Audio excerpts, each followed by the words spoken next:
sun sets over New Waverly, the iconic tradition of Friday Night Lights comes alive once more. For the first time this season, the New Waverly Bulldogs are on their home turf, eager to taste victory after 2 tough losses on the road.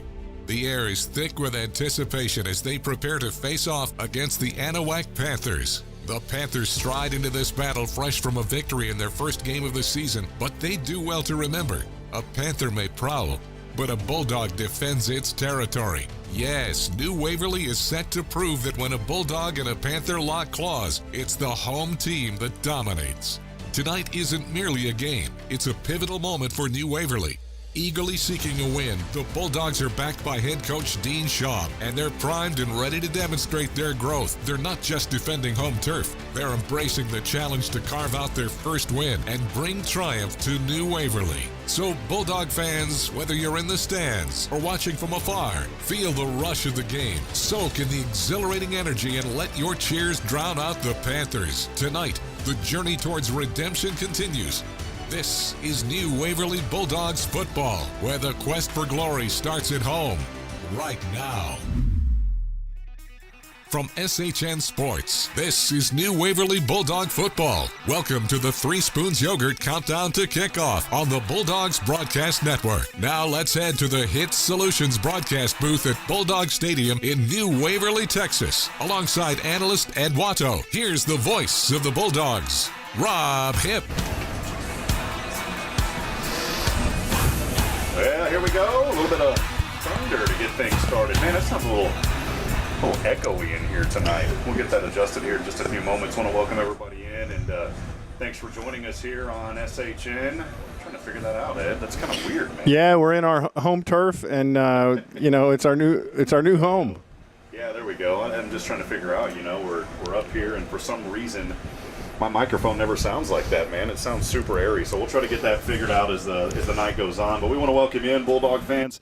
Thanks for joining us. I'm going to turn yours off just for a second, Ed. Welcome in for some home. It's not homecoming, but we are here at home. Some magic under the Texas night sky tonight for the first time this season. The Bulldogs back on their home turf to start this season, coming in 0-2. But again, here in New Waverly tonight for the first time, the Bulldogs hosting right here at our own stomping grounds. And after a tough start on the road, losing to Shepherd and a shutout at Teague last week, well, the boys are 0-2, but eager to turn the tide. And who better to do it than against the Anahuac Panthers? The Panthers coming into this game on a high note, fresh off a 37-0 shutout of Hardin Jefferson. The Hawks, this despite a heartbreak of losing 2 of their players in a tragic accident and another game that was canceled due to local fires. But this Anahuac team is a team of resilience as well. They're led by a steady quarterback and a towering defense, and they're looking to carry their momentum tonight.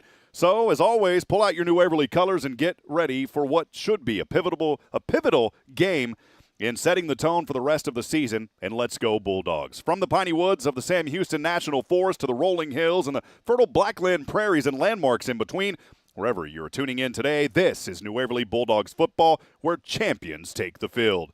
A pleasant good evening, everyone. Rob Hipp here alongside Ed Watto, welcoming you to the Three Spoons Yogurt Countdown to Kickoff. Well, just like a great team, a great treat requires quality and variety. That's what Three Spoons Yogurt brings to the table with their self-serve frozen yogurt and an array of delicious toppings. For a winning combination, visit Three Spoons Yogurt in Huntsville. So settle in, East Texas, for this showdown where the Bulldogs football, as we know, it's not just a game, it's the heartbeat of our community. Broadcast coverage, as always, is brought to you by our good friends at Sam Houston Memorial Funeral Home. They are the hometown experts in celebrating life. We'll bring Ed Watto back in. And Ed, I gotta fix that here in a little bit. Maybe it's better now. Go ahead and say something. Yeah, there we go. I had you cranked up too much. All right. Well, I am cranked up. You're ready to go and cranked up, man. We're at home, and, in some ways it's kind of like the start of, let's not forget all the lessons that we learned from the 2 losses, but let's start off. It's a new beginning. Yeah, well, before we really dig into this, of course, we are here in the Three Spoons Yogurt Countdown to Kickoff. Just wanted to give a big shout-out to our training staff. I know there, and I got your permission before we said anything last week. The reason that you had to leave Brody there, just a quick scare, but everything with him is okay, and no problem at all. I know you had to run down to the field, weren't able to join us in the second half. I just wanted folks to know, we didn't get into anything. You didn't get up and leave and say, Rob, it was nothing like that. But a big thank you to our training staff. They did a great job there, and everything all is well. Yeah, all is well with Brody Watto. It was moments of a game that, I didn't see the hit right before the half. He saw, you had called that there was an injury timeout. He walked out under his own power. But then, things transitioned kind of during the halftime from being, what was maybe a routine injury to something more serious. Took the advice, got a call from Coach Schaub on the way up the stairs, and, hey, you need to take Brody to the hospital and get him looked at for some higher care. And so, kudos to Erica Williams, our trainer. She's awesome. She has the praise of all the parents, any kid that's ever injured. And just along, with all of the New Waverly community, it was an sort of off-the-field situation at that point. Booster Club member Matt Register, my West Point buddy, he went and got the ambulance retrieved for us. The superintendent was down there. So everybody, all the coaches, Coach Pope, they were all participating and helping to get Brody. And, look, they have to go out and play a second half of football, but this could have been a major concern of an injury. But I just want to thank all of the student trainers, Allison Phillips, Emmeline Wheatley, Fiona Wineland, Jasmine Perry, Keyshawn Harrison, Christina Scott, Kinley Davidson, Leslie Namkin, Tiffany Reyes, and Victoria Zamudio. They do a ton of work. They're sweating out here before the game. They're sweating after the game is over. And they're running water in at half times and keeping these kids hydrated that are on the field. So kudos to New Waverly. And, Brody will be back in action tonight. Yeah, that's good, man. And I'm so glad that you had an opportunity there to thank all those training staff as well. And so that's kind of how we wanted to lead in, just to kind of set the tone for folks that were listening in last week. But here we are, back on our home field for the first time this season, coming into this contest tonight 0-2. But there's kind of a different synergy, a little bit of different flavor in the air, if you will. It's always good to be on your home field. I know that Anahuac's coming in, and some of the polls from different organizations have Anahuac heavily favored. I don't ever read into any of that. We're on our home field. As you heard in the preview, you know what? We're going to defend our territory tonight. Just kind of wanted to get your thoughts now and just kind of your reaction, because to me, it feels great. We're up here in the press box. Crowd is starting to file in, and we're set for a good one here tonight in East Texas. Yeah, absolutely. The kids are excited. Hey, look, Anahuac is a very good football team. They come into this, had a great season last year, 9-3, returned a ton of starters, 12 seniors, 7 starters on offense, 8 starters on defense returning. Had a big win. They're coming into this only playing one game. Their game against Newton was canceled because of the wildfires. But, look, what makes this exciting, number one, New Waverly still figuring some things out, learning from the mistakes, showed some positives in a loss last week, some of the big ones. Let me give you an example. Tackles for loss or no gain. New Waverly had 13, whereas Teague had 6. So that defensive front of New Waverly is making a dominant impact. So what has to happen? Once they get Anahuac into 3rd and long, 2nd and long, they need to continue to capitalize on those things. And I think we'll see some of that tonight. Yeah, looking forward to it. And then finally here, you look at this game, you're already 2 non-district games in the books. Now you've got the next 2 at home. Sometimes coaches, and we'll hear in a minute from Coach Schaub on our Cabins and More of Texas pregame with Coach Schaub. Coach said, I wish we had 5 non-district games. But you look at this game tonight and the following coming up next week. Really, to you, how critical are these next 2 games as you prepare for district play? I think you want to start to eliminate the mistakes. And, look, there's lots of kids being traded out at different positions. We have the starters, but there's kids still developing what are going to be in their position. Kids are learning the offense. I think for the kids' sake, you start to simplify the offense, and I think we'll see some of that. Start to understand what has been uptaken by what they understand, what do they know and that they can do and reproduce time and time again. So I think we'll see some of that tonight, but there's a lot of positives out of New Waverly. We just have to take those positives and turn them into consistency and their internal confidence. Well, Bulldog fans, sit back, relax, enjoy this one. If you haven't made it out here yet, you got time. Get over here to Bulldog Stadium. And for Anahuac fans joining, I know that you have a live stream service as well, but for any Anahuac fans that may have found this game, we want to cordially and hospitality-wise welcome you into the game as well. For now, though, we'll hear from the unsung heroes who play a crucial role in molding champions on Behind the Bulldogs. Stay with us. More to come. This is New Waverly Bulldogs football on the Bulldogs Broadcast Network.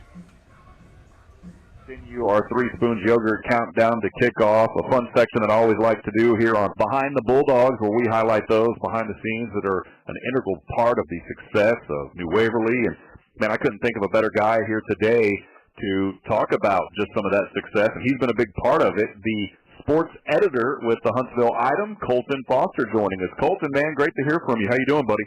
I'm doing good. Just, getting ready for another Friday night football day. Man, you were all over the place, I know, covering Huntsville, but you've been a very special part of the New Waverly community. When we had the opportunity to come in and broadcast, your name comes up often, my friend. You've done a tremendous job highlighting these student athletes, and that's kind of the angle that I wanted to take from a small school at 3A. You've been involved 4 years now, I believe, since 2019. Just what has it meant for you as a reporter to be able to come here to New Waverly and write about these young people? It's fun because not only, like you said, it's a small school 3A, so all the, coaches and players, they embrace it. You come in and they know who you are. You can come in and, high five them, shake their hand, kind of like do the bro hug type thing. It's just one of those small family feels, and it's nice to bring life to a school kind of like that, and, the close that they have. You have a guy in Dean Shaw that's been there 10 years at the helm now, and I know that they sincerely appreciate all that you do, Colton. Through these last 4 years, maybe what's been some of the highlights, some really awesome things that you've been able to witness being down in New Waverly and covering the student athletes? I know it's football, but, the basketball team last year making it one game away from state was kind of one of those highlights. I was with them the whole playoff journey. Their basketball team has been pretty good these last few years. Last year, being able to witness their first football playoff win in countless of years. I don't remember exactly what it was. There's just been several moments with this team that's been fun to kind of witness. Well, as we continue here again, Colton Foster, the sports editor with the Huntsville Item. Colton, obviously, we talked about just how important this community is from a journalistic standpoint for these smaller communities to get the coverage, alongside big communities that always get coverage. But how important is it for smaller communities to have the type of coverage that you're bringing to them? It is very important. They're a community too. Our number one focus is Huntsville. But, if New Waverly's doing something and Huntsville's not, it's always good to get down there because those small communities, while they're there watching the games and supporting, they still want to read about it. They want to, be able to see their kids in the paper. They want to see their school in the paper. It's not just hey, there's nothing going on. It's hey, this school is, doing the same thing everybody else is. They deserve the same coverage as everybody else when it can be, given. Colton, I know in this industry, of course, you schedule your days, but things come up. But let's say, kind of jokingly, because it's never typical, but try to take it typical. What does a day look like for you covering teams? Oh man, it's a day by day. It's a day by day thing. It's wake up and sometimes a volleyball game gets moved to earlier start time or it switches days, and all of a sudden you go from okay, can't go to this to oh wait, here we go, we need to be there. It's just one of those, you kind of wake up and see what kind of the day throws at you. Well, here tonight, the first game for New Waverly, getting to play on their home field for the first time this season, the first 2 games on the road. You've seen a lot through the years just covering different programs, especially New Waverly. Maybe talk a little bit about the excitement whenever you finally get that first home game of the season. What's that experience like, not just for the fans, but for you being able to cover a team? Oh, it's special. I mean, not even the fact that you don't have to drive, 2+ hours to get there. But, you're in your own comfort zone, too, It's a home game for the team, but it's a home game for you.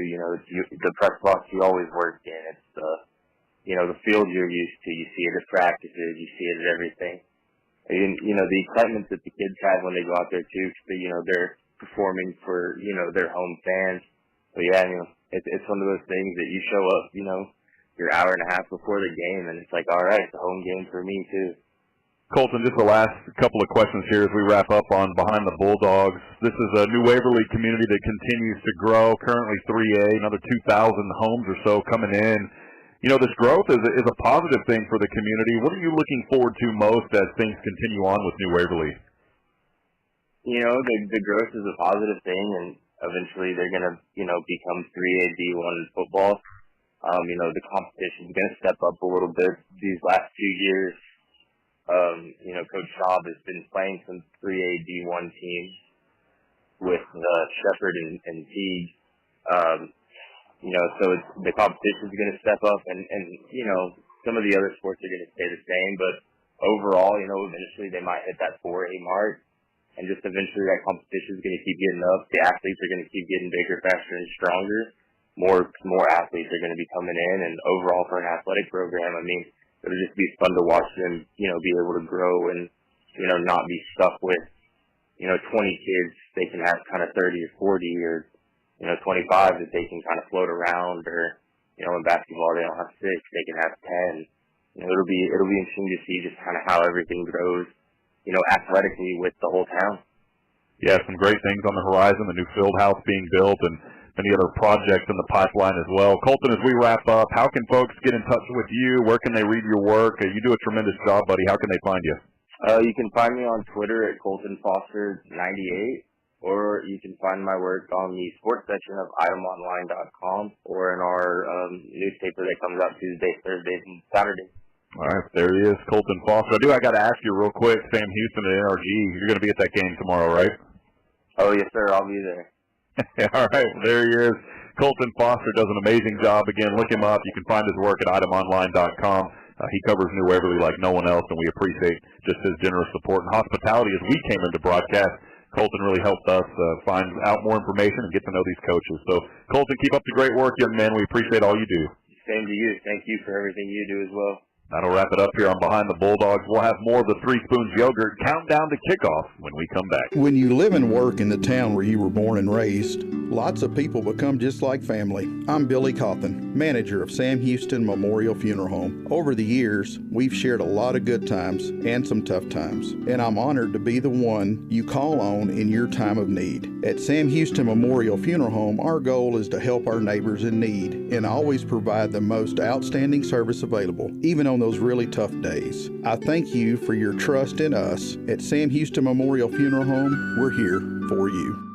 Hello, New Waverly Bulldogs football fans. Looking to beat the heat? Three Spoons Yogurt in Huntsville has got you covered. Located at 1524 11th Street in Huntsville, Three Spoons Yogurt is the proud supporter of your very own New Waverly Bulldogs. With a mouth-watering selection of flavors and a rainbow of toppings, Three Spoons Yogurt offers the perfect treat for any Bulldogs fan. Don't miss out on any of the frosty fun. Follow them on Facebook at Three Spoons Yogurt Huntsville TX for all the latest scoop. So when you're craving something cool, remember, the only thing cooler than the yogurt at Three Spoons is being a New Waverly Bulldogs fan.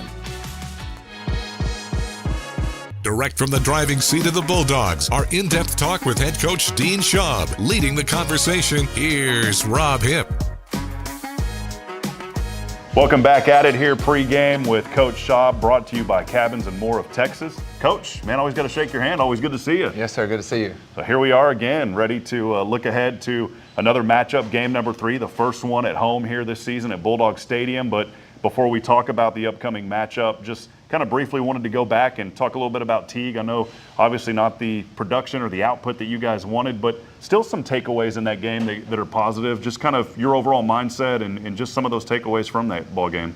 Well, you know, offensively, we saw some life in what we're doing, and we're going to carry that over into this Friday. But we definitely spurred. Some kids stepped up in some areas that we hadn't seen. So, Yeah, even though we lost the game, we took several things away from it that have made us better, I believe. Whenever you look at games like this, of course, here in non-district action, just how important are these non-district games as you prepare to get into district here coming up? Oh, listen, you got a new team, new coaches, new offense, new defense. I mean, you got to have non-district games. Like I told the coaches the other day, we're fortunate we don't play 10 district games, so I'm okay with the 4. I wish we had 5 non-district games.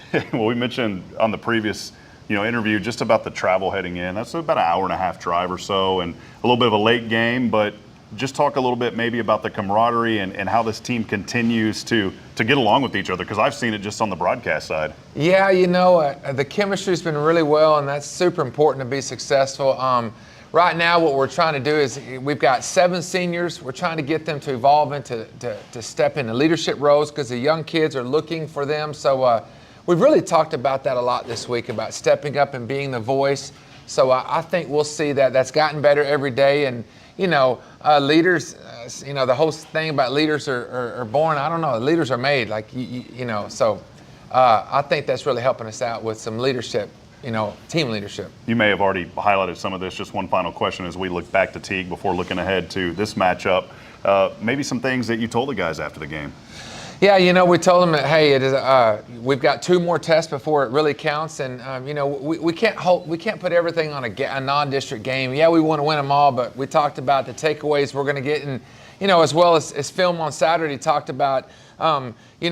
These are the great things we did, and it is what it is. So playing a team, there was a reason we schedule teams that are bigger than us for 4 games, and we running the table on those weren't realistic expectations, but learning from each game, I think we've been fine. And you know what? We'll have some bumps and bruises, ups and downs in Anahuac, and we're going to take some positive and negatives away from that as well. Yeah, well, sure. We'll look ahead to Anahuac. A lot of teaching moments in these games, as you just mentioned. Going up against a team that's coming in 2-0, maybe some of the things that you're looking out for in this game. I know still some preparation heading in, but some things that you feel like, hey, these are the areas our guys need to work on. Yeah, well, I guess jumping back to Teague real quick, our first game we had 0. We threw the ball 9 times, didn't complete any. This week we had more passing yards than rushing yards at Teague, and so Anahuac, we're wanting to kind of split things up 50-50. We've got some new kids in new positions. Houston Forster went from right tackle to tight end.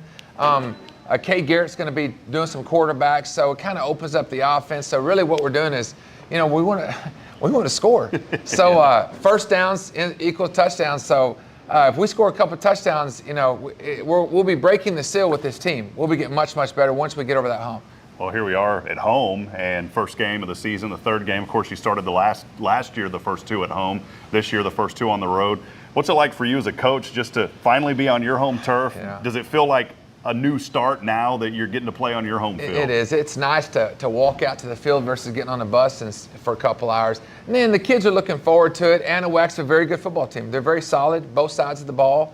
But our kids are excited to be at their own home because they know that we only get 4 of these. So, no, I think they're pretty jazzed about it. I do have to ask you, because someone up in the booth told me during one of the scrimmages, they said that's your field. You're the guy out there taking care of it. How much does that field mean to you? I mean, listen. It's beautiful, by the way. You do a great job, Coach. Well, yeah, the field's important. No, it's just something that I think I owe it to the kids to have the best looking field that they can play on, because, we don't have turf, but we can make it look similar to turf. So, no, it's pretty important to me. You're the guy out there taking care of it. Yeah, so, that's right. We just want to let most folks know, but there may be some newcomers that didn't realize. Yes. And I just wanted to highlight that, because that's the heart and soul that you pour in. There's a lot of things that go on behind the scenes that folks don't realize. Yeah, that's true. You're lifting these kids up, you're coaching them, but you're also out there taking care of the field. This is true. Well, there he is, Coach Dean Schaub, as we look ahead to Anahuac. Appreciate your time as always, Coach. Good luck, and go Bulldogs. Thank you, sir. This will wrap it up here on our pregame with head coach Dean Schaub. More as we continue. That, by the way, brought to you by Cabins and More of Texas. More as we continue on the 3 Spoons Yogurt Countdown to Kickoff.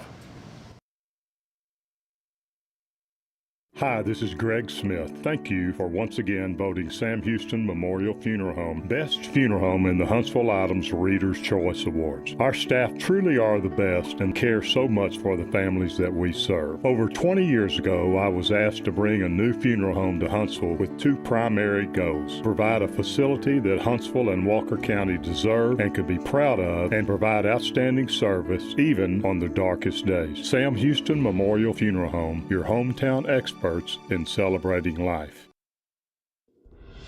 Are you a first responder, medical professional, teacher, or military member looking to buy or sell a home in Walker or Montgomery County? Vicki McKenzie Realtor is here to make your dream home a reality. Hi, I'm Vicki McKenzie, and I know that heroes like you deserve special treatment. That's why I've partnered with Homes for Heroes. Homes for Heroes offers financial benefits for heroes who are buying or selling their homes, and when you work with Vicki, she presents the hero with a check equivalent to nearly 1% of the home selling price. That's right. I want to give back to those who serve our community and our nation every day. Imagine walking into your dream home knowing that you've been rewarded for your hard work and dedication for serving your community. Visit my website at themckenziegrouptx.com to start your home search or to learn more about how I can assist you. Don't wait. Make your next move with Vicki McKenzie and contribute to a cause that supports our local heroes. Visit themckenziegrouptx.com today, because heroes like you deserve a home to call their own. Storm season is right around the corner, Texas friends. And when it comes to protecting your home, choosing the right roofer is crucial. Texas Signature Roofing is the answer you've been searching for. This locally and veteran-owned business specializes in residential composition shingles, standing seam metal, and commercial roofing. With two convenient locations in Huntsville and College Station, they've got most of the Lone Star State covered. Beyond their technical expertise, Texas Signature Roofing also offers military discounts and is fully committed to customer satisfaction. Their skilled team won't sign off until the job meets their high standards. Ready for a roof that lasts? Call 936-661-8442 or visit TexasSignatureRoofing.com to secure your free consultation today. Texas Signature Roofing, setting the industry standard for quality and reliability and proudly supporting New Waverly Bulldog football.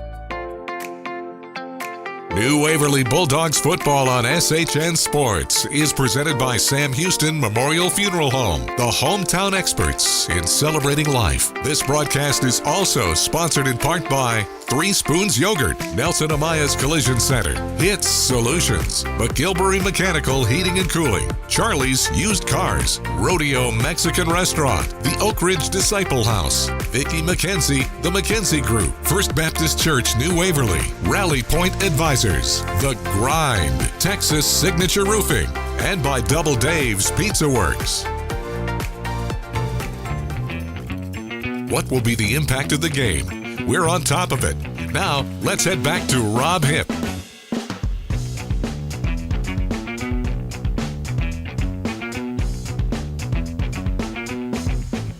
Welcome back at it, friends, as we continue our 3 Spoons Yogurt countdown to kickoff. Many of you wondering, why hasn't the countdown to kickoff ended yet? A little bit earlier, there was a lightning delay. UIL rules require 30-minute wait time, so these teams did not get the full pregame, if you will, out there as they warm up, the full warm-up on the field, and so they have added another 20 minutes on the board. We're down to 15 minutes now until we actually put toe to leather here tonight in New Waverly, Texas. A very windy night tonight. A little bit of cloud cover starting to really pull away now. We thought earlier there could be a few sprinkles. There were in some of the surrounding area. That's why there was that lightning delay. We didn't see it here, but it was within the range. But it looks like things are clearing up. Should be a beautiful evening here. A little bit hot, 107 degrees earlier with that humidity causing the heat index at 113.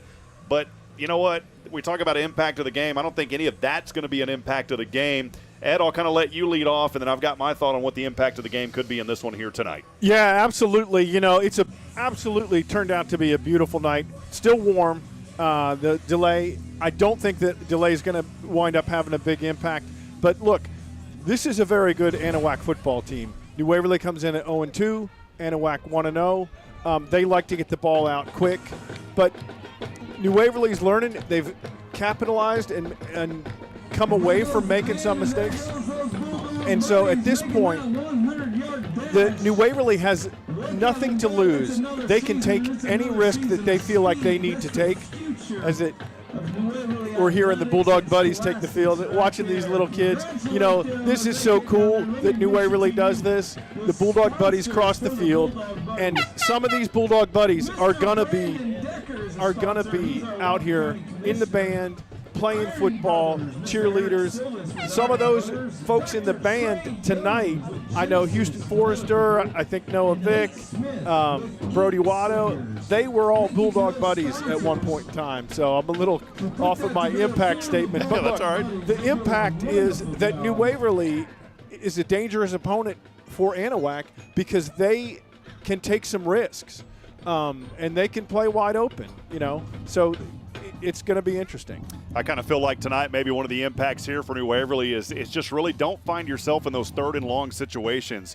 In the first 2 games of the season, this team 0-2, but we want to highlight the positives. But one area that has really been that struggle, though, is those third downs. You know, when you're lining up and you're going third and long, it really makes it really tough to try to get that first. And so tonight we'll see how they respond. I saw a lot at that T game. Even though the offense couldn't really find rhythm as far as getting into the end zone, I did see some sparks there. Cade Garrett at the helm. He'll be slinging the balls. The field general more than likely here in this ball game. But they've got a good core of guys. Will never once ever put down any of these young men. They all have their own unique individual talents, and we're going to see that showcased here tonight.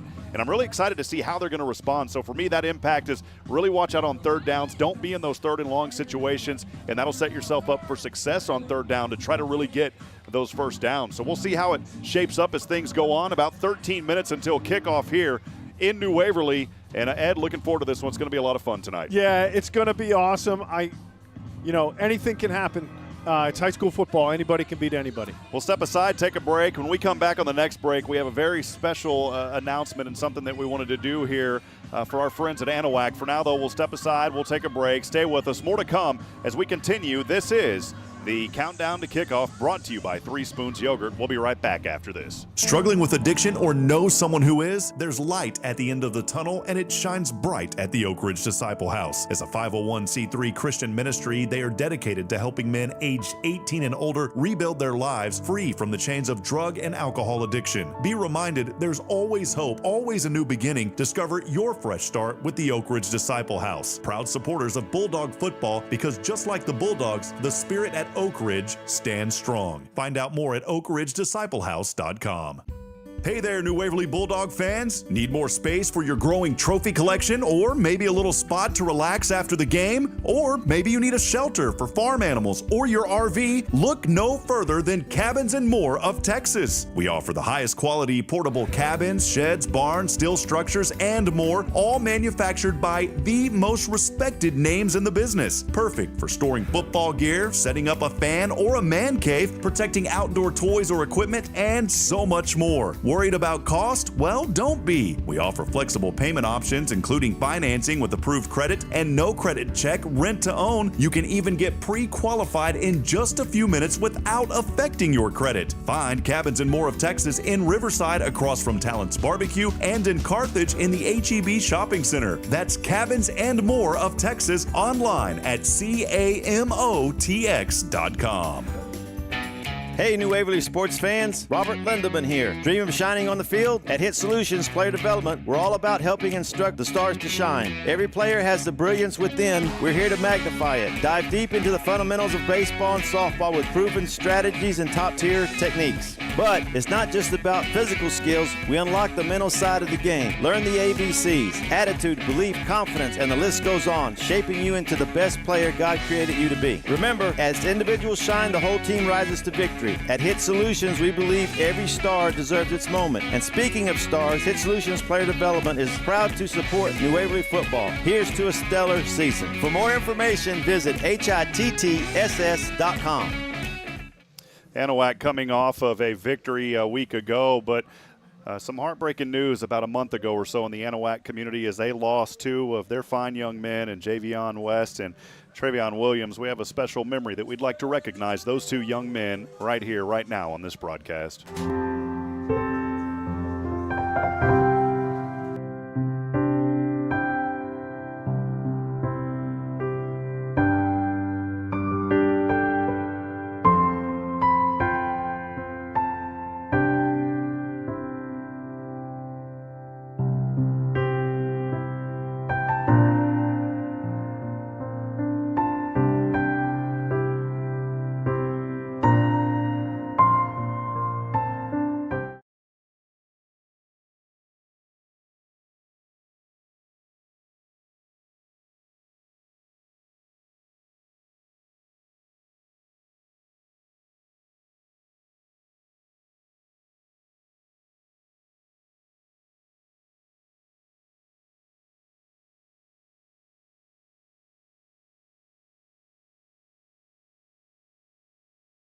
our thoughts and prayers remain with the Anahuac community there.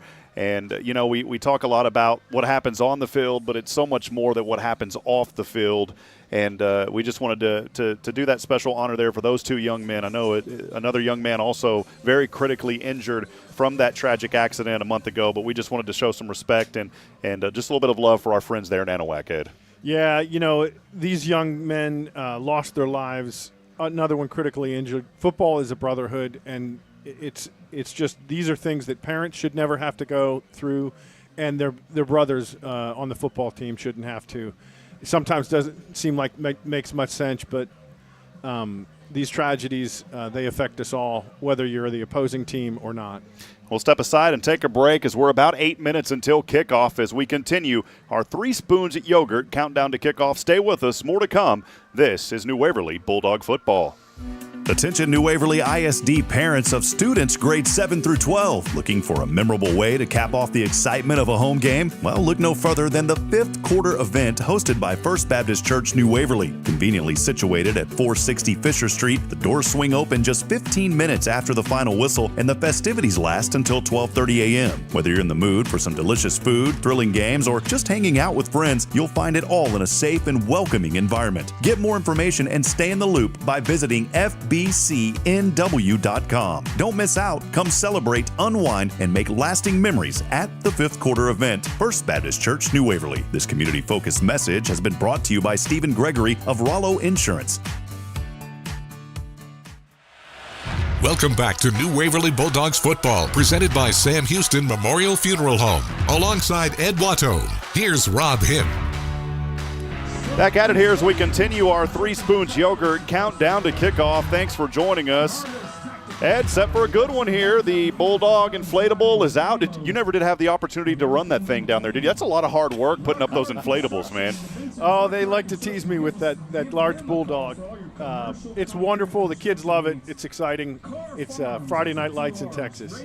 It is out there. The cheerleaders standing by, and we'll get this thing kicking off here in about 6 minutes. For now, though, we'll step aside. We'll take one final break, and when we come back, the starting lineups and more. Stay with us. We'll continue it here. It's New Waverly Bulldog football live tonight here on SHN. I'm Lisa Branch here with a special shout out to all the New Waverly football fans. Let's make this season a game changer, both on the field and in the classroom too. At LearningRX in Huntsville, we go beyond tutoring to supercharge your brain. Our ReadRx program combines reading instruction with brain training, taking an unconventional yet highly effective approach to learning reading. With one-on-one training sessions, we focus on core cognitive skills like working memory and auditory processing. The results? An average auditory processing gain of 19 points for children and teens with learning struggles. We personalize each program, from kids who crave a challenge to adults wanting to sharpen their skills. Located just a short drive from New Waverly, we're your local solution for enhancing learning at any age. Ready to unlock new strengths and potentials? Visit us online at learningrx.com/Huntsville or visit us at 49 State Highway 75 North in Huntsville. LearningRx Huntsville, where we make learning easier and more exciting. Let's excel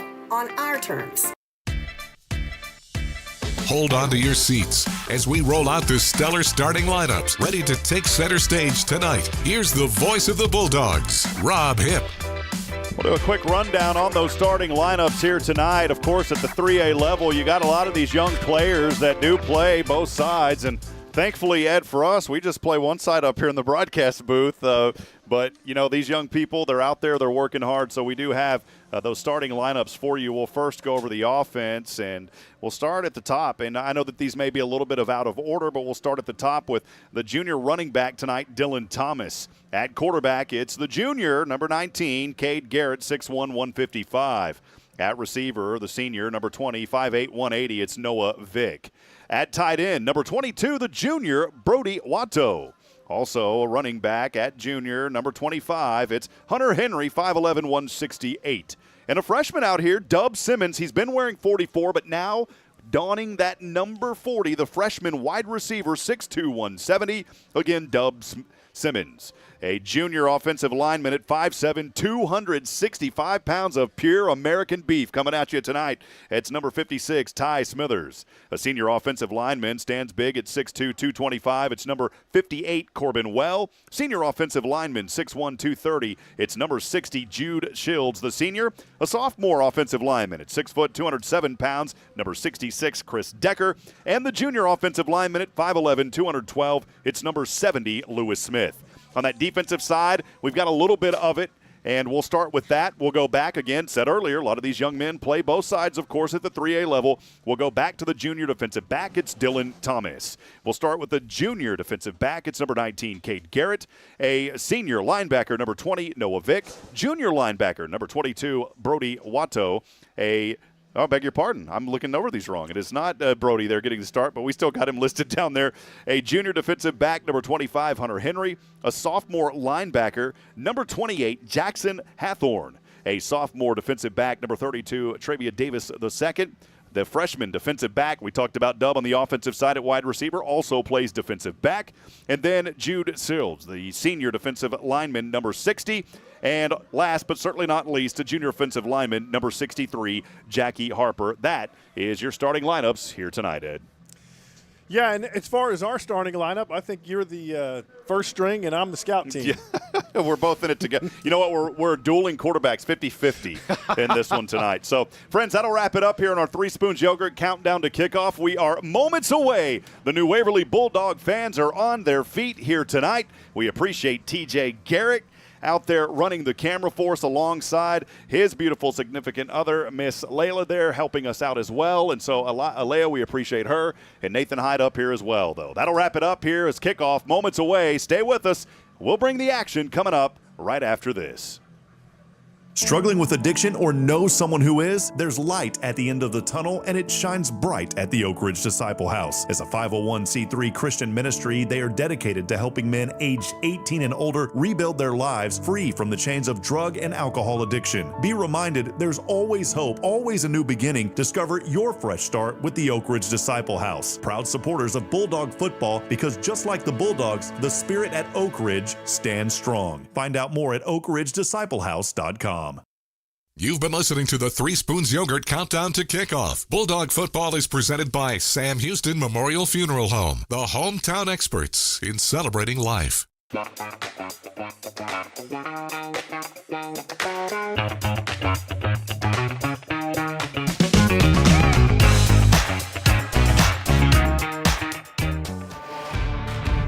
Captivating plays and crushing hits are on the menu. It's showtime on the Bulldogs Broadcast Network. Welcome to New Waverly Bulldog Football. Live from the HITTSS Solutions broadcast booth, here's the voice of the Bulldogs, Rob Hipp. Anahuac making their way onto the field now. Tristan DeLao, the senior wide receiver and defensive back, leading the Panthers. They'll run down to the end zone and take a knee. And in here in just a few moments, New Waverly set to take the field. We are set for a good matchup here tonight in New Waverly, Texas. Ed, a privilege as always to be next to you, and a lot of good friends joining us, coaches and everybody else. Good luck to them tonight as well. I got to get back with, up at NDSU, the running back coach, Tyler Rollo, always come by and give me a fist bump. So we're going to start doing that now with Adam Girardi, and by the end of the season, hopefully my knuckles will be cracked open. Yeah, we are so grateful and excited to get started here tonight. First home opener. Kids are excited, and we're just waiting with anticipation. Want to welcome everybody in as well, and Anahuac has brought their band, New Waverly has their band, and here come the Bulldogs as they'll run through the inflatable. And I like that. They got the big stick out there. I would not want to get popped with that thing, Ed. That's right. Yeah, as the Bulldogs take the field, dressed in all maroon tonight, looking really sharp. Leading the charge out there, Hunter Henry alongside Devin Wilson will lead the pack. They will run down to the end zone as well.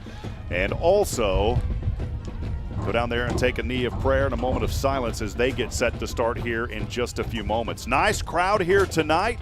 It was hot outside, but that wind is gusting. I mean, we saw gusts upwards of 20 miles per hour, if not more. There's been a steady wind tonight around 15. Seems like it's slowing down a bit. Could that play a factor in this ball game? We don't see much kicking out of this New Waverly team, so I think on that side we're not going to see it. And we heard from Coach, and we saw it last week at Teague. This Bulldog team did pass more than they rushed. We'll see if that air game continues. And again, we are possibly expecting Cade Garrett to get most of the snaps here tonight as the field general, but we'll see if that's how it works out. Will the wind play a factor in that air game if New Waverly tries to get it established? Yeah, I think, you look at these flags, the stadium is beautiful, decorated in all maroon New Waverly flags. They're blowing at full tilt. I think it could have an effect on the kicking game a little bit. Punting for both teams, both teams will be affected by that. And both teams like to pass or to some degree. So Cade's got a strong arm. Whether it's him or Devin Wilson, I think will be in an okay spot. Let's go to Kevin Edney now and our country's national anthem. Respect and our tradition for our country. You give me some kind of media. Oh, we gotta ask your mom that.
Beautiful rendition of our country's national anthem. Everyone on their feet here tonight at Bulldog Stadium, donned in their maroon. Ed, I'm making a mistake. I got to find maroon still. I'm still wearing blue every week. We're going to get you some, Rob. I tell you, it's just a beautiful sight seeing that big, beautiful American flag blowing in the wind just on the front side of September 11th.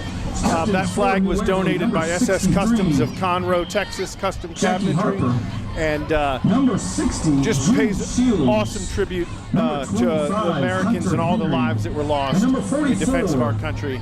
Team captains are making their way down now for New Waverly. It's Hunter Henry alongside Houston Forrester, Jude Shields, and Jackie Harper making their way. And then for Anahuac, you can see they're holding all three of those jerseys, two of those young men that we talked about earlier that have passed away in that tragic accident.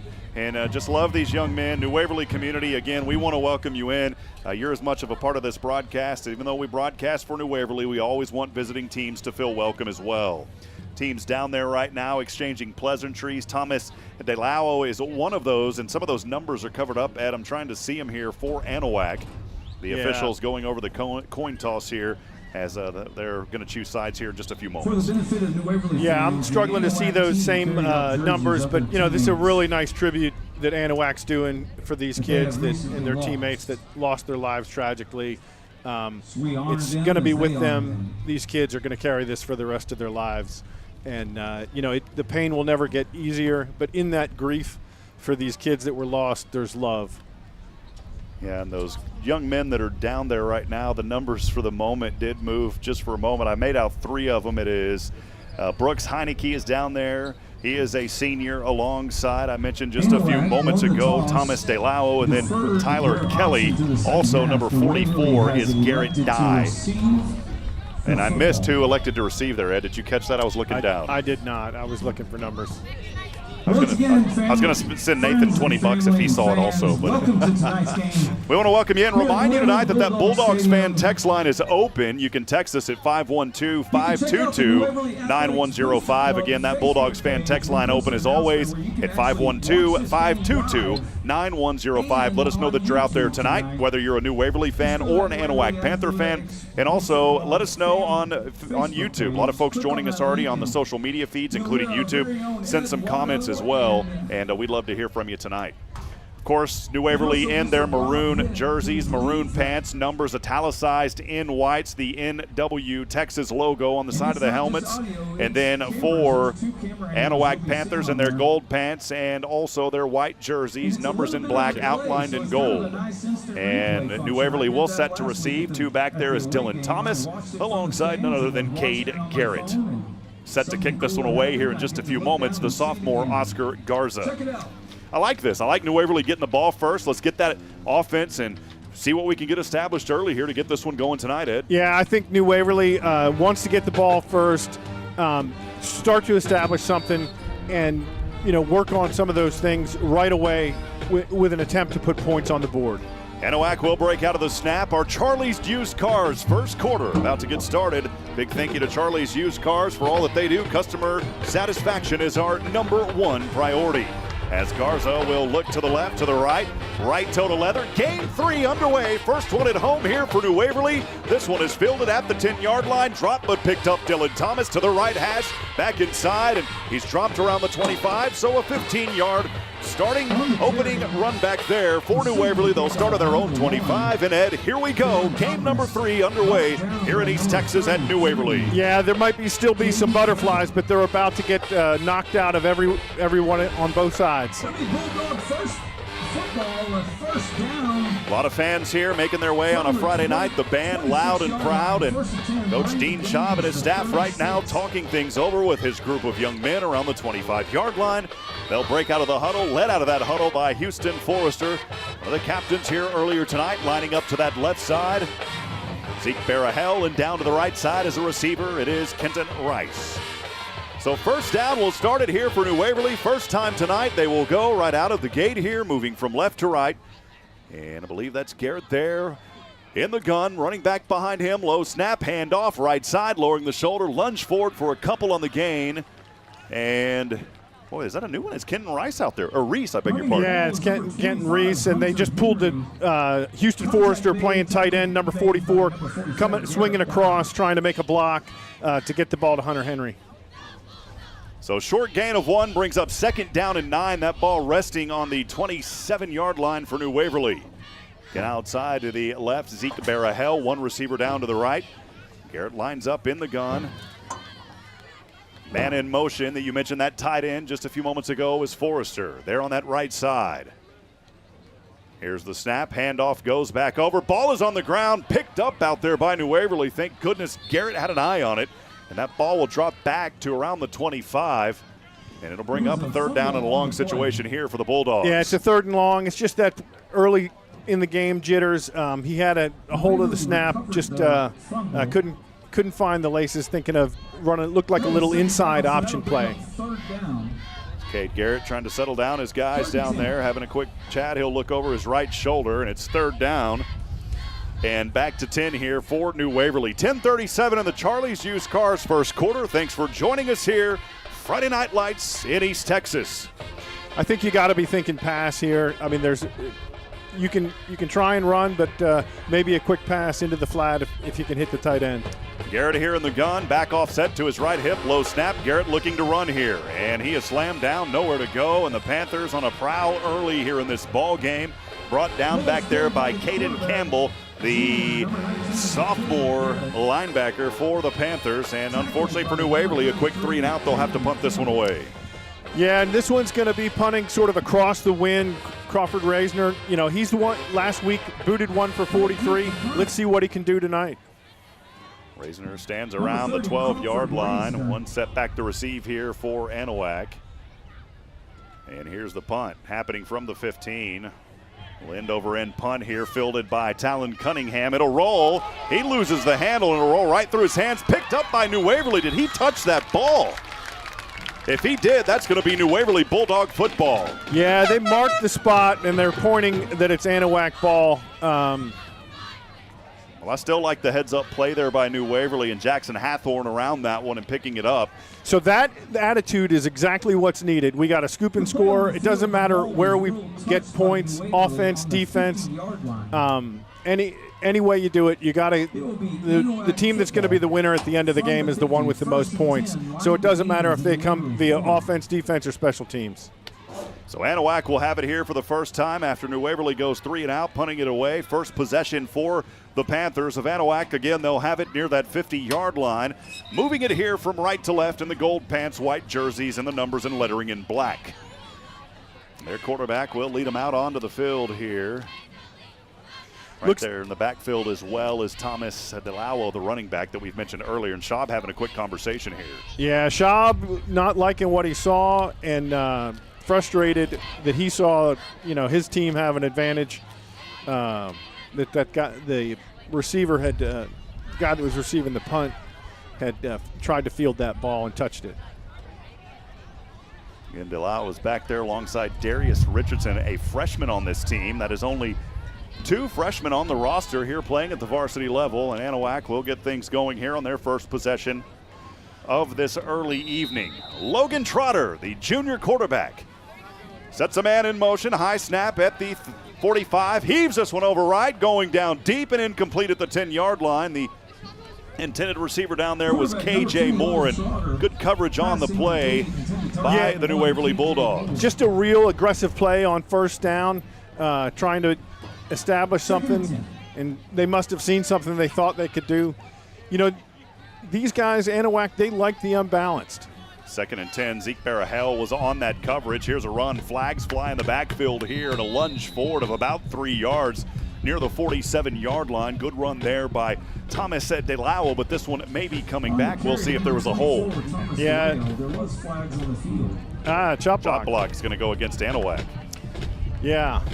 So early in the season, the one game that Anahuac had was canceled because of the wildfires. So that's going to be going to put them in a tough situation to get this drive going. Leo was the one running it up. That'll take him back there on the chop block, and what would have been 2nd down and 10 or so, that's going to go back 15, so we'll make it 2nd down and 25. This is where this New Waverly Bulldog defense has got to capitalize. A drive that started on the 50 all the way back now for the Panthers on their own 35. Yeah, so whether it was a tackle for loss or a penalty, they've got to make good on this absolute and put Anahuac in a hole.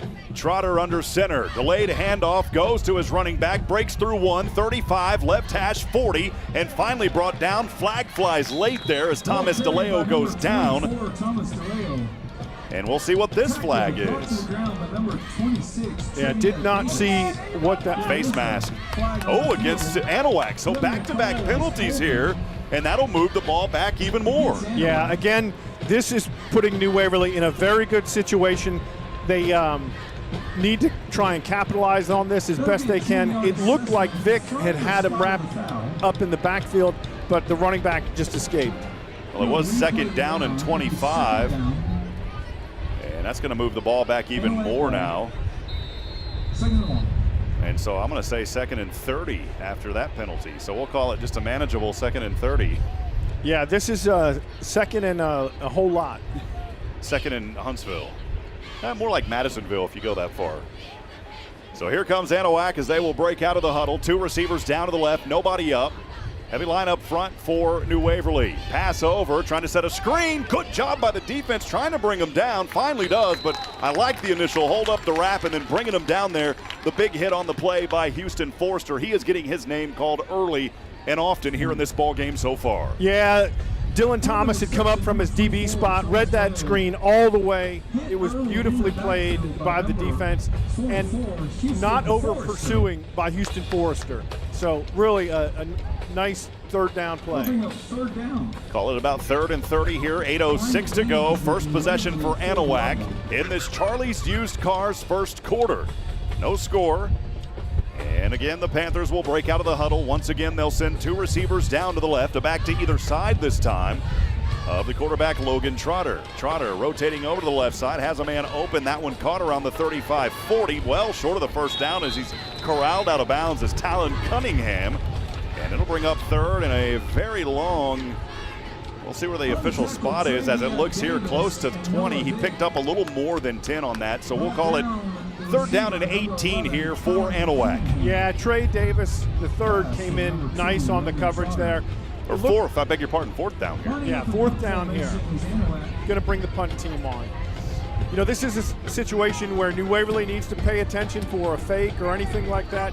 This Anahuac team is not, they think in terms of trick plays. Here's Hunter Henry, set back to receive. Good punt. This will sell over Henry. It'll bounce around the 10, rolls into the end zone, and New Waverly will have good field position when we come back. Stay with us. No score. 7 minutes to go here in the Charlie's Used Cars first quarter as we continue here tonight from New Waverly. Looking for a car you can trust? Come on down to Charlie's Used Cars in Huntsville. We're not just another dealership, we're a family. For 50 golden years, we've been serving your community with quality pre-owned vehicles and unbeatable customer service. At Charlie's, you're not just buying a car, you're joining a legacy. Visit our virtual showroom to explore our vast inventory, each car complete with detailed information and pictures. Got questions? Our professional sales staff is here to guide you in every step of the way because your satisfaction is our mission. Discover why at Charlie's Used Cars, it's not just a deal, it's a relationship. Visit us online at charliesusedcarstx.com. The first quarter is brought to you by Charlie's Used Cars. Here's Rob Hipp. First play from the line of scrimmage, and New Waverly appears to have put it on the ground. It was dropped for the second time, this time not able to recover it. And Anahuac looks like they have came away with a one-play turnaround here. They'll get it right back after the fumble. Yeah, a real unfortunate chain of events. Just a fumble of the snap. Just got to handle it. So Anahuac will start here in excellent field position now on the New Waverly 20, moving from right to left. No score, 6:51 to go here in the Charlie's Used Cars first quarter. Under center this time is a Logan Trotter. We've got a few whistles, and a timeout is called by Anahuac. We'll go ahead and keep things right here. Big thank you to Sam Houston Memorial Funeral Home, our season presenting sponsor, your hometown experts in celebrating life, but a lot more folks had helping to make this coverage possible this season. Yeah, absolutely. 3 Spoons Yogurt, where Bulldog fans come to chill. Also, Cabins and More of Texas. Find your perfect space with Cabins and More of Texas. Visit CAMOTX.com today. And Nelson Amaya's Collision Center, where honest work meets community focus, keeping Walker County safe and smiling since 1999. Appreciate Nelson Amaya, great guy, and also a good buddy of mine over at HITTSS Solutions, Robert Lindeman of HITTSS Solutions Player Development and Realty, helping to instruct the stars to shine, and we bring you home. We'll talk more about these sponsors as this game goes on, but here we are, 6:51 to go in the Charlie's Used Cars first quarter. Each team has now touched the ball twice. Anahuac recovering a fumble just moments ago from New Waverly, setting great field position here on the New Waverly 20. Yeah, New Waverly's defense has to step up and rise to the occasion right now. They're going unbalanced, and they're running away from it, as we can see, but New Waverly coming up big. Looks like Houston Forrester there, number 44, and Dylan Thomas making a tackle for a loss. Yeah, a little pitch sweep over there to Richardson to the right side, and Dylan Thomas says, welcome to New Waverly, young man. Slammed him down, baby. And a 1-yard loss bring up second down and 11 as that ball will move back to the 21-yard line. I like what I'm seeing from this Bulldog defense early. They're coming out with a lot of confidence here in this one. Yeah, Dylan Thomas coming up from his corner position or a spur, making a difference in the game.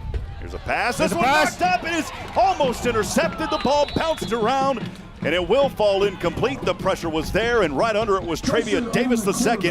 It would have been hard to snag, but how about that for the Bulldog defense, continuing to take a bite out of the Panthers, baby. Yeah, both of us up out of our seats, or maybe all 3 of us up out of our seats here in excitement to see what would happen there.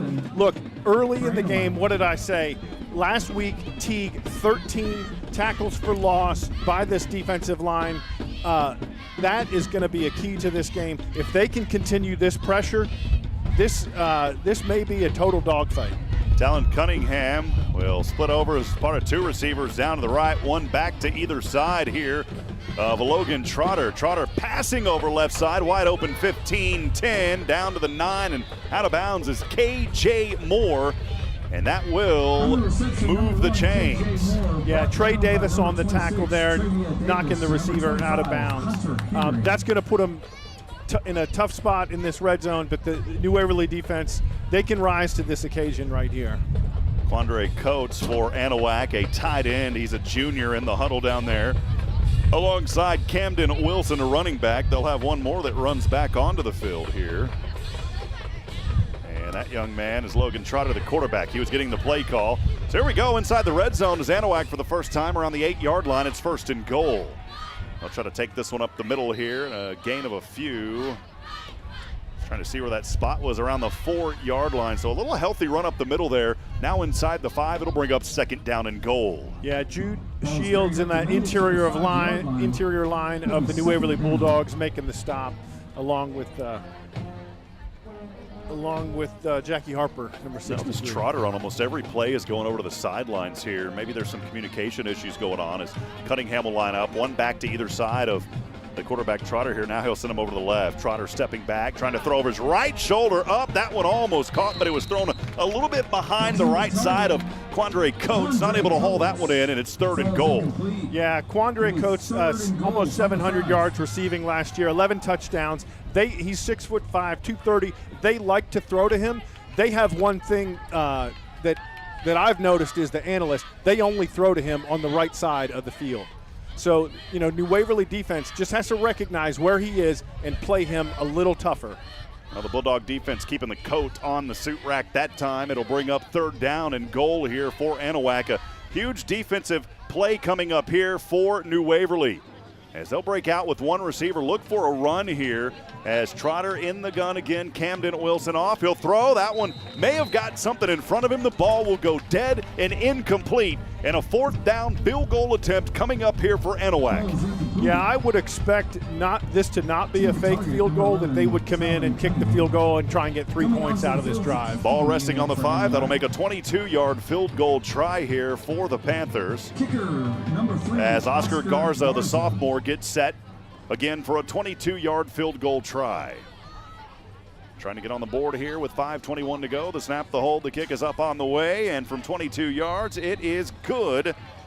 And that will cap off the drive for 3 points at the 5:21 mark. Anahuac takes a 3-0 advantage. We'll step aside and take a break. More to come here as we continue. This is New Waverly Bulldog football from SHN Sports. Looking for a car you can trust? Come on down to Charlie's Used Cars in Huntsville. We're not just another dealership, we're a family. For 50 golden years, we've been serving your community with quality pre-owned vehicles and unbeatable customer service. At Charlie's, you're not just buying a car, you're joining a legacy. Visit our virtual showroom to explore our vast inventory, each car complete with detailed information and pictures. Got questions? Our professional sales staff is here to guide you in every step of the way because your satisfaction is our mission. Discover why at Charlie's Used Cars. It's not just a deal, it's a relationship. Visit us online at charliesusedcarstx.com. The first quarter is brought to you by Charlie's Used Cars. Here's Rob Hipp. Back at it here, Bulldog Stadium alongside Ed Watto. I'm Rob Hipp. Thanks for joining us. 5:21 to go here in the Charlie's Used Cars. First, it is Anahuac. Moments ago, a drive after a fumble by New Waverly. Good field position. Started on the New Waverly 20, capped off by that 22-yard field goal by Garza. Again, 3-0, Anahuac with the lead. Garza set to kick this one away now. Ball resting on the 40. He'll go from right to left as the Friday night lights are on here at Bulldog Stadium. He'll look for the onside kick, takes a hop, a roll. It got behind the back of Travia Davis the second, and did New Waverly fall on that? I don't think they did.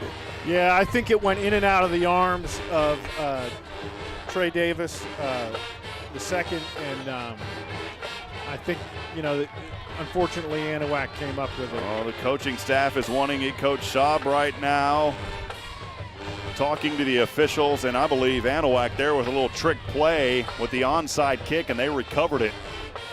Tough break for New Waverly. Yeah, pulling out the tricks early in the season here. I wonder if Schaub was concerned about somebody coming in and spearing on that play. I think that is his frustration. There's an onside kick on that. Anahuac has been ruled to recover that onside kick. They will take over possession from the New Waverly 49-yard line. Schaub's still looking for some explanation out of the head referee. And, I think it's fair for the officials to come and talk to the coach and give him an explanation with what they saw. I think that is the right thing to do in a situation like that. Yeah, they're down there right now having that chat with Coach Schaub down there on the field, and unfortunately he is not going to get any type of favorites there from the officials. And that will put us back into action as we get things going here. And a quick pass, and that one, is it caught? I believe it is. They're going to say that's caught at the 35. Yeah, that's going to give Anahuac a first down, move the chains, and you know, they are, I think, with that early possession, they were taking a big shot down the field. I think they're just going to try and get in some shorter completions. Now they're going to quickly hurry here, and now the whistles are blowing. Coach Schaub down there on the sidelines having a chat with some of his coaching staff. And a timeout taken by the Bulldogs. We'll take it with them here with 4:54 to go. 3-0 the score. We'll be back in a moment. This is New Waverly Bulldog football, live tonight from SHN Sports. Stay with us, friends.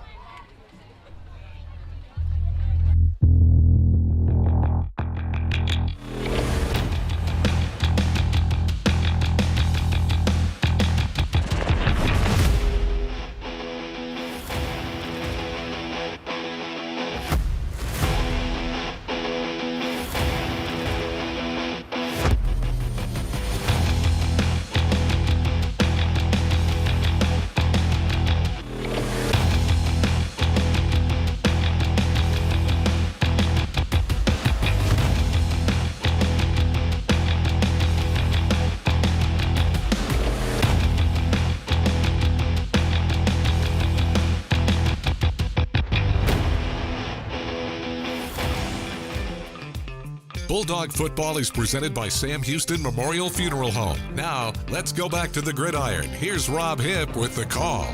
Back at it here moments ago. Anahuac moving the ball, moving the chains. They've got it on the New Waverly 36, a drive that started on the 49 of New Waverly. So a 13-yard reception just moments ago. Anahuac with the lead, 3-0, 4:54 to go here in the Charlie's Used Cars First. Quarterback, flags will fly. Reception made 30, breaks through 1, 25, down near the 20, but we've got laundry down the 40-yard line. Credit quarterback Logan Trotter there with a nice move, but we'll see where this one's coming. Yeah, it looks like it may have been in the area of holding. Yep, that's the call by the referee. Indication on the field was holding by the offense. We've seen a lot of those offensive plays here tonight, or offensive penalties tonight by Anahuac.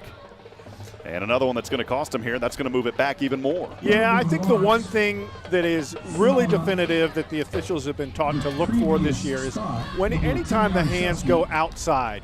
If the hands stay inside, you know, oftentimes there's holding, but it just is tougher to call. But as soon as those hands go outside, you hook another arm, that's when they're going to call it every time. So that'll move the ball back to the 46-yard line on the right hash. Bring up first down and 20 here.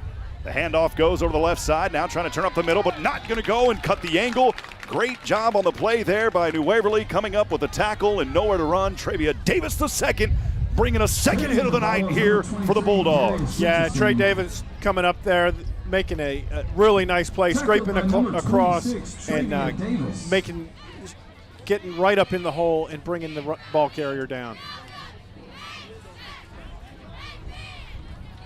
Gonna bring up second down, and we'll call it about 18 here. Rolling back over is Trotter to the right side, throws over his left shoulder. This one is up, incomplete at the 10-yard line. Took a shot once again. Great coverage alongside his teammate Kenton Reese was down there on it. Yeah, it was really nice double coverage. The safety Hunter Henry came over to help out, and you know, when they're throwing into double coverage, it's interesting to me because they're trying to take these big shots, but they're, you know, for them, they're being aggressive. I can understand that, but New Waverly doing a real nice job of defending that. Looks like from here about 18 yards here, so we'll call it third down and 18. I want to welcome you in. A lot of folks joining us through the social media feeds here tonight. Let us know that you're out there. We'd love to hear from you. We've got some whistles here, and a timeout, I believe, is called. What are they going to call this on? Who called it? Or it's an official's timeout. Wonder what's going on down there. Yeah, I don't think they had the ball spotted appropriately. Obviously, we'll keep things right here. Split out to the right is Quande Coates. He's going to head back over to the sidelines here for Anahuac. And looks like they're trying to send in Dylan Derryberry, the wide receiver. So Derryberry will come in. I guess that's what it was. They just weren't ready for the ball spot. So it'll bring up 3rd down and 18. Now we'll get going here. Ball on the left hash. Under center is Trotter. He'll roll. Chase from behind. Good blocking, though. Pocket collapsing. Throws this one over. It's incomplete. He was looking in the direction of KJ Moore. It falls incomplete at the 35 of New Waverly. And it looks like for the first time tonight, I would expect Anahuac possibly to punt this one away. Yeah, he was under a ton of pressure coming from the backside out of Houston Forrester. Nicely covered on the play. The safety, Hunter Henry, coming over and almost in a position to come up with the ball. Kind of wonder if they are in that no man's land, but they do appear that they're going to line up here to punt this one away. Up. Nope, they're going to fake it. Throw over, incomplete. And that one's going to cost them. They were trying to go to Quandre Coates. We said earlier that jacket may have got hung up on the rack a little bit early tonight. A great athlete out there, but so far this New Waverly defense is putting pressure right between his eyes. We'll step aside here, take a quick break. We'll be right back. Stay with us. More to come here on the Charlie's Used Cars. First quarter with 3:48 to go.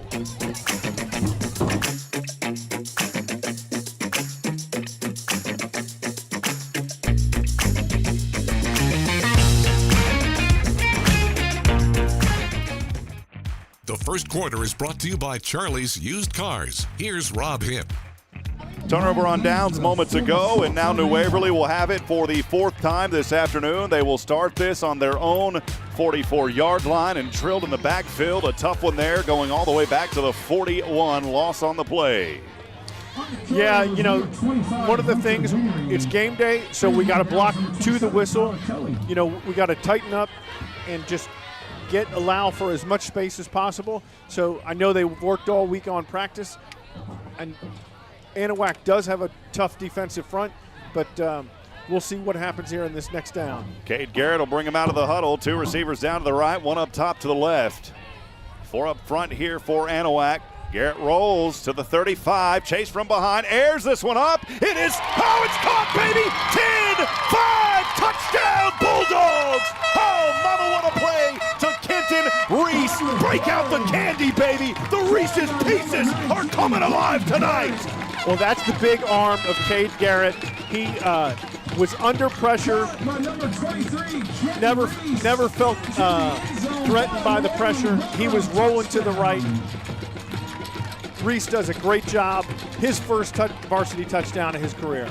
Boy, we'll call that one about a 60-yard absolute strike to Reese. He had some defenders straight behind him. He was able to make the grab, and the Bulldogs take the lead for the first time this season versus an opponent 6-3. Here's the snap, the kick, the hold on the way. This one is through the uprights and good down there by Miss Callaway Edney. And it's 7-3 with 3:01 to go. We'll keep things right here. Yeah, great job by Callaway. Her first points on the year. Kenton Reese, his first varsity touchdown of his career. So nice job. First varsity touchdown of Cade Garrett's career. Nice job all around by the Bulldogs. Maybe this is a spark of something to come. Yeah, you think about this offense and the ability that they do have in that air game. Some people came in and said, I don't know if there's much of a passing game. Well, there is with this team. We saw it last week, started to get a little bit more established. And then there just a few moments ago, again, that pass. And what I love about that, it wasn't like Reese was completely open. He had to go up, made a play there, did Garrett. Reese had to go up, make the play.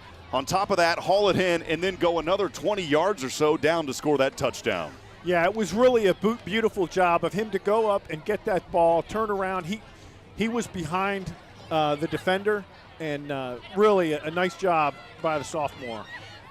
3:01 to go here in the Charlie's Used Cars first quarter. The Bulldogs take the first lead of the season here of any opponent. The third game, the first here at home. It's 7-3.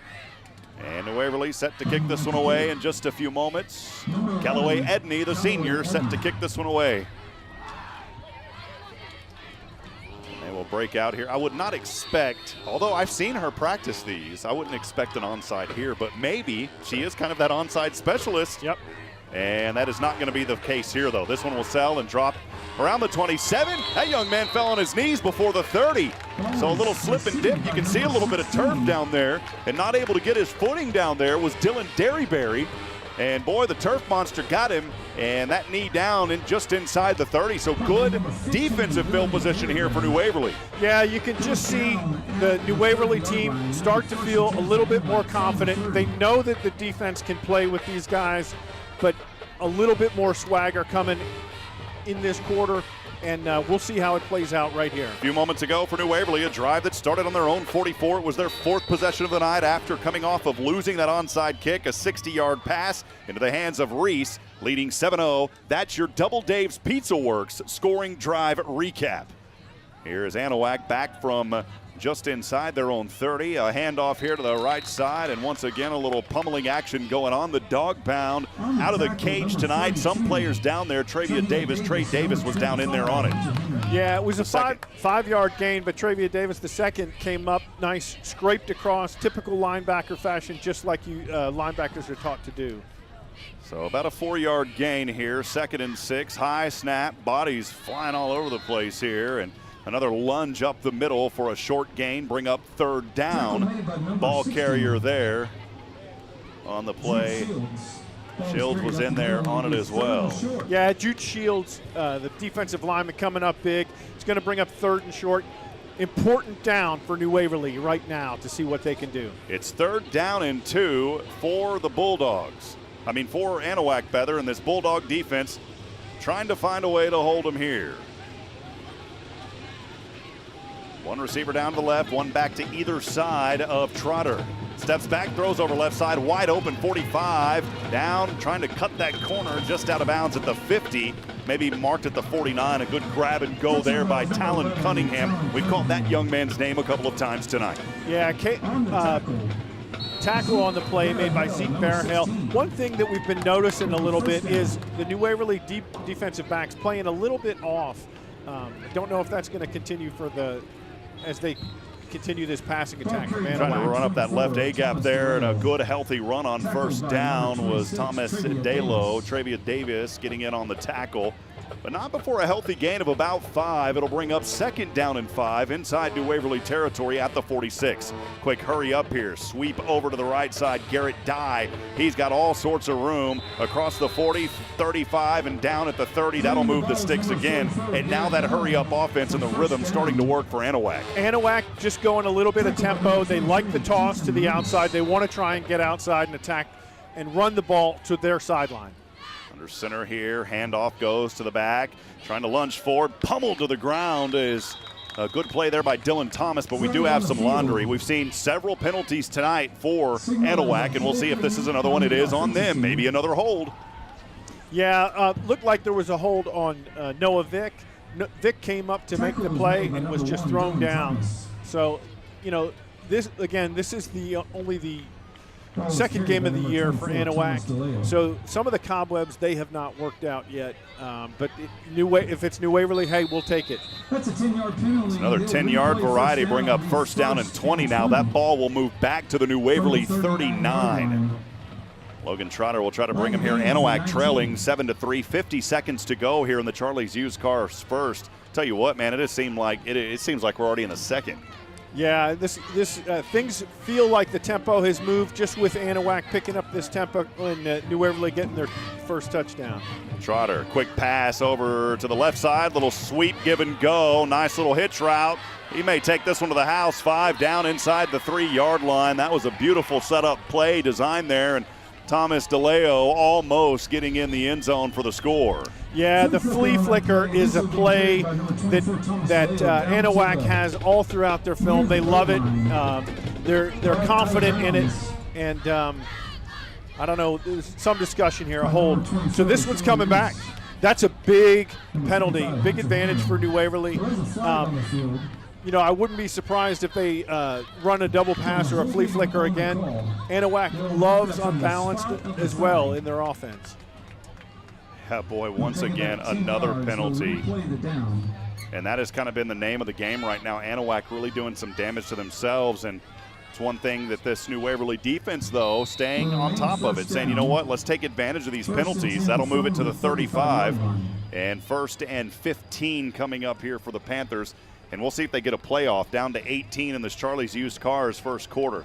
2 receivers split to the right. Talon Cunningham alongside KJ Moore. 1 back to either side of Logan Trotter. He'll step back at the 40. Throws over center. Left side. This one incomplete. The air assault and the air raid not working tonight. On that left side, it was once again Quandre Coates, and it's incomplete near the back of the end zone with 2 seconds to go. Trying to get to their big tight end. You know, like I said, 670-some yards last year, but he has been more of an effective receiver for them to the right.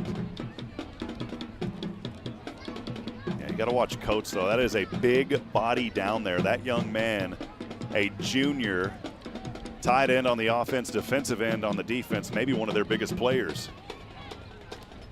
So here we go. It should be 2nd down and 15. This one over to the right side as the clock expires. Die to the right side, looking for that marker at the 1st down, and I think he may have gotten it. Needed to get to the 20, and if he got it, he was just there. But that will wind down the Charlie's Used Cars first quarter. We'll have more to come. Stay with us. Second quarter action as Anahuac driving. When we come back, this is New Waverly Bulldog football from SHN Sports. Are you looking for the perfect place to satisfy your Mexican food cravings? Look no further than Rodeo Mexican Restaurant in Huntsville. Established in April 2003, Rodeo Mexican Restaurant is a family-owned and operated establishment that brings you the flavors of authentic Mexican cuisine. From flautas and tamales to chimichangas and mouth-watering drinks, there's something for everyone. Planning a game night to support the New Waverly Bulldogs? Why not make it a fiesta with Rodeo Mexican Restaurant's extensive takeout menu? So come on down with your friends and family to enjoy the best local Mexican food in Huntsville. Visit our website at www.rodeomexicanrestaurant.com to place your order for delivery or pickup today. Rodeo Mexican Restaurant, where every meal is a fiesta. Bulldog football is presented by Sam Houston Memorial Funeral Home. Now, let's go back to the gridiron. Here's Rob Hipp with the call. Of course, alongside Ed Watto, thanks for joining us here. 12 minutes back on the board as we enter the Rodeo Mexican Bar and Grill second quarter. Thanks for being a part of it here tonight. Rodeo Mexican Restaurant, the best local Mexican food restaurant in Huntsville. They do a lot for New Waverly, by the way. When there's FFA things to be held, Delphina and the staff there, they do fundraising nights. Only a short drive there to Huntsville, so we appreciate Delphina saying, you know what, I support the New Waverly community, and I support these young people, and we appreciate her. Yeah, all of these businesses that are in Huntsville, you know, it's great to have them supporting New Waverly sports. We do have, you know, folks that travel up there, spend their dollar. We like to spend our dollars locally, but Huntsville's great too. Logan Trotter here now moving from right to left, under center, 2 backs behind. He'll sweep over here, 20, trying to cut the corner back up top, 15-10, still spinning around outside the 5, up to around the 7-yard line, and the battering ram is what we'll call him. Garrett Dye has really made the mold tonight. Another healthy run, and that will bring up, could they get a first down? I think it's 2nd and goal. Yeah, it should be second down on that. 2nd and goal. Here we go again. Trotter this time to the left. A misdirection back and trying to dive in here, and I think he got in at the last moment. It was a good run there. Cutting back the angle was Thomas DeLeo. Yeah, Anahuac just taking advantage of some tempo there, doing some very simple football plays, tossing to him, and coming up with a score. So Thomas Aleo there getting in the action now as he scores about an 8-yard touchdown run. That will put Anahuac back on top at the 11:36 mark. And for a moment, I thought they lined up in a swinging gate. Now they're going to switch things back over, and Garza going to try to go for the extra point kick here again. Oscar Garza, the sophomore. The holder down there is Logan Trotter, the quarterback. Here's the snap, the kick, the hold on the way, and this one is through the uprights and good. Anahuac regains the lead here, 10-7 again, with 11:36 to go, just underway in the Rodeo Mexican Bar and Grill second quarter. We'll be right back after this. Stay with us as we continue. It's New Waverly Bulldog football from SHN Sports. Anahuac 10, New Waverly 7. Howdy, New Waverly fans. Are you ready for some Bulldog football? Robert Lindeman here with HITTSS Solutions Realty. Dreaming of a place that feels unmistakably yours? At HITTSS Solutions Realty, we bring you home. Our mission, to guide you every step of the way, ensuring you find that perfect piece of property that whispers, welcome home, every time you step in. Whether you're diving into the market to buy or ready to pass on your cherished space, our expert team stands by your side, turning the process into a seamless journey. So, ready to make a move? Contact HITTSS Solutions Realty. Let's get the ball rolling and bring you closer to your dream home. At HITTSS Solutions, we recognize that every star should have its time to shine. In that spirit, HITTSS Solutions Realty is thrilled to back New Waverly football, wishing them a season as bright as the stars. For more information, visit HITTSS.com. Second quarter action is brought to you by Rodeo Mexican Restaurant. Let's return to Rob Hipp. Back at it. Thanks for joining us, New Waverly fans. Also, if you're from Anahuac, we welcome you into the broadcast. The Bulldog fan text line is open. Let us know that you're out there tonight, where you're listening from. 512-522-9105 is that number, 512-522-9105. Maybe you've got a text message for the Big Kahuna at Watto. We'll see. Here's the kick on the way from Anahuac, left to right under Friday Night Lights, filled at the 20, 25, down to the 30, still on his feet, darting through defenders and down to the 35-yard line. Very, very healthy return on that play there by New Waverly.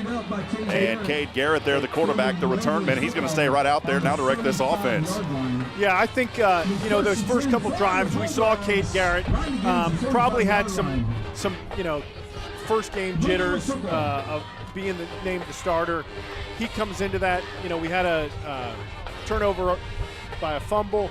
But look, Cade's got his confidence now, and he's going to take this bull by the horns and see what he can do to get his team down the field. Last time New Waverly had it, a drive that started on their own 44. It was capped off by that 60-yard pass from Garrett to Reese for a touchdown.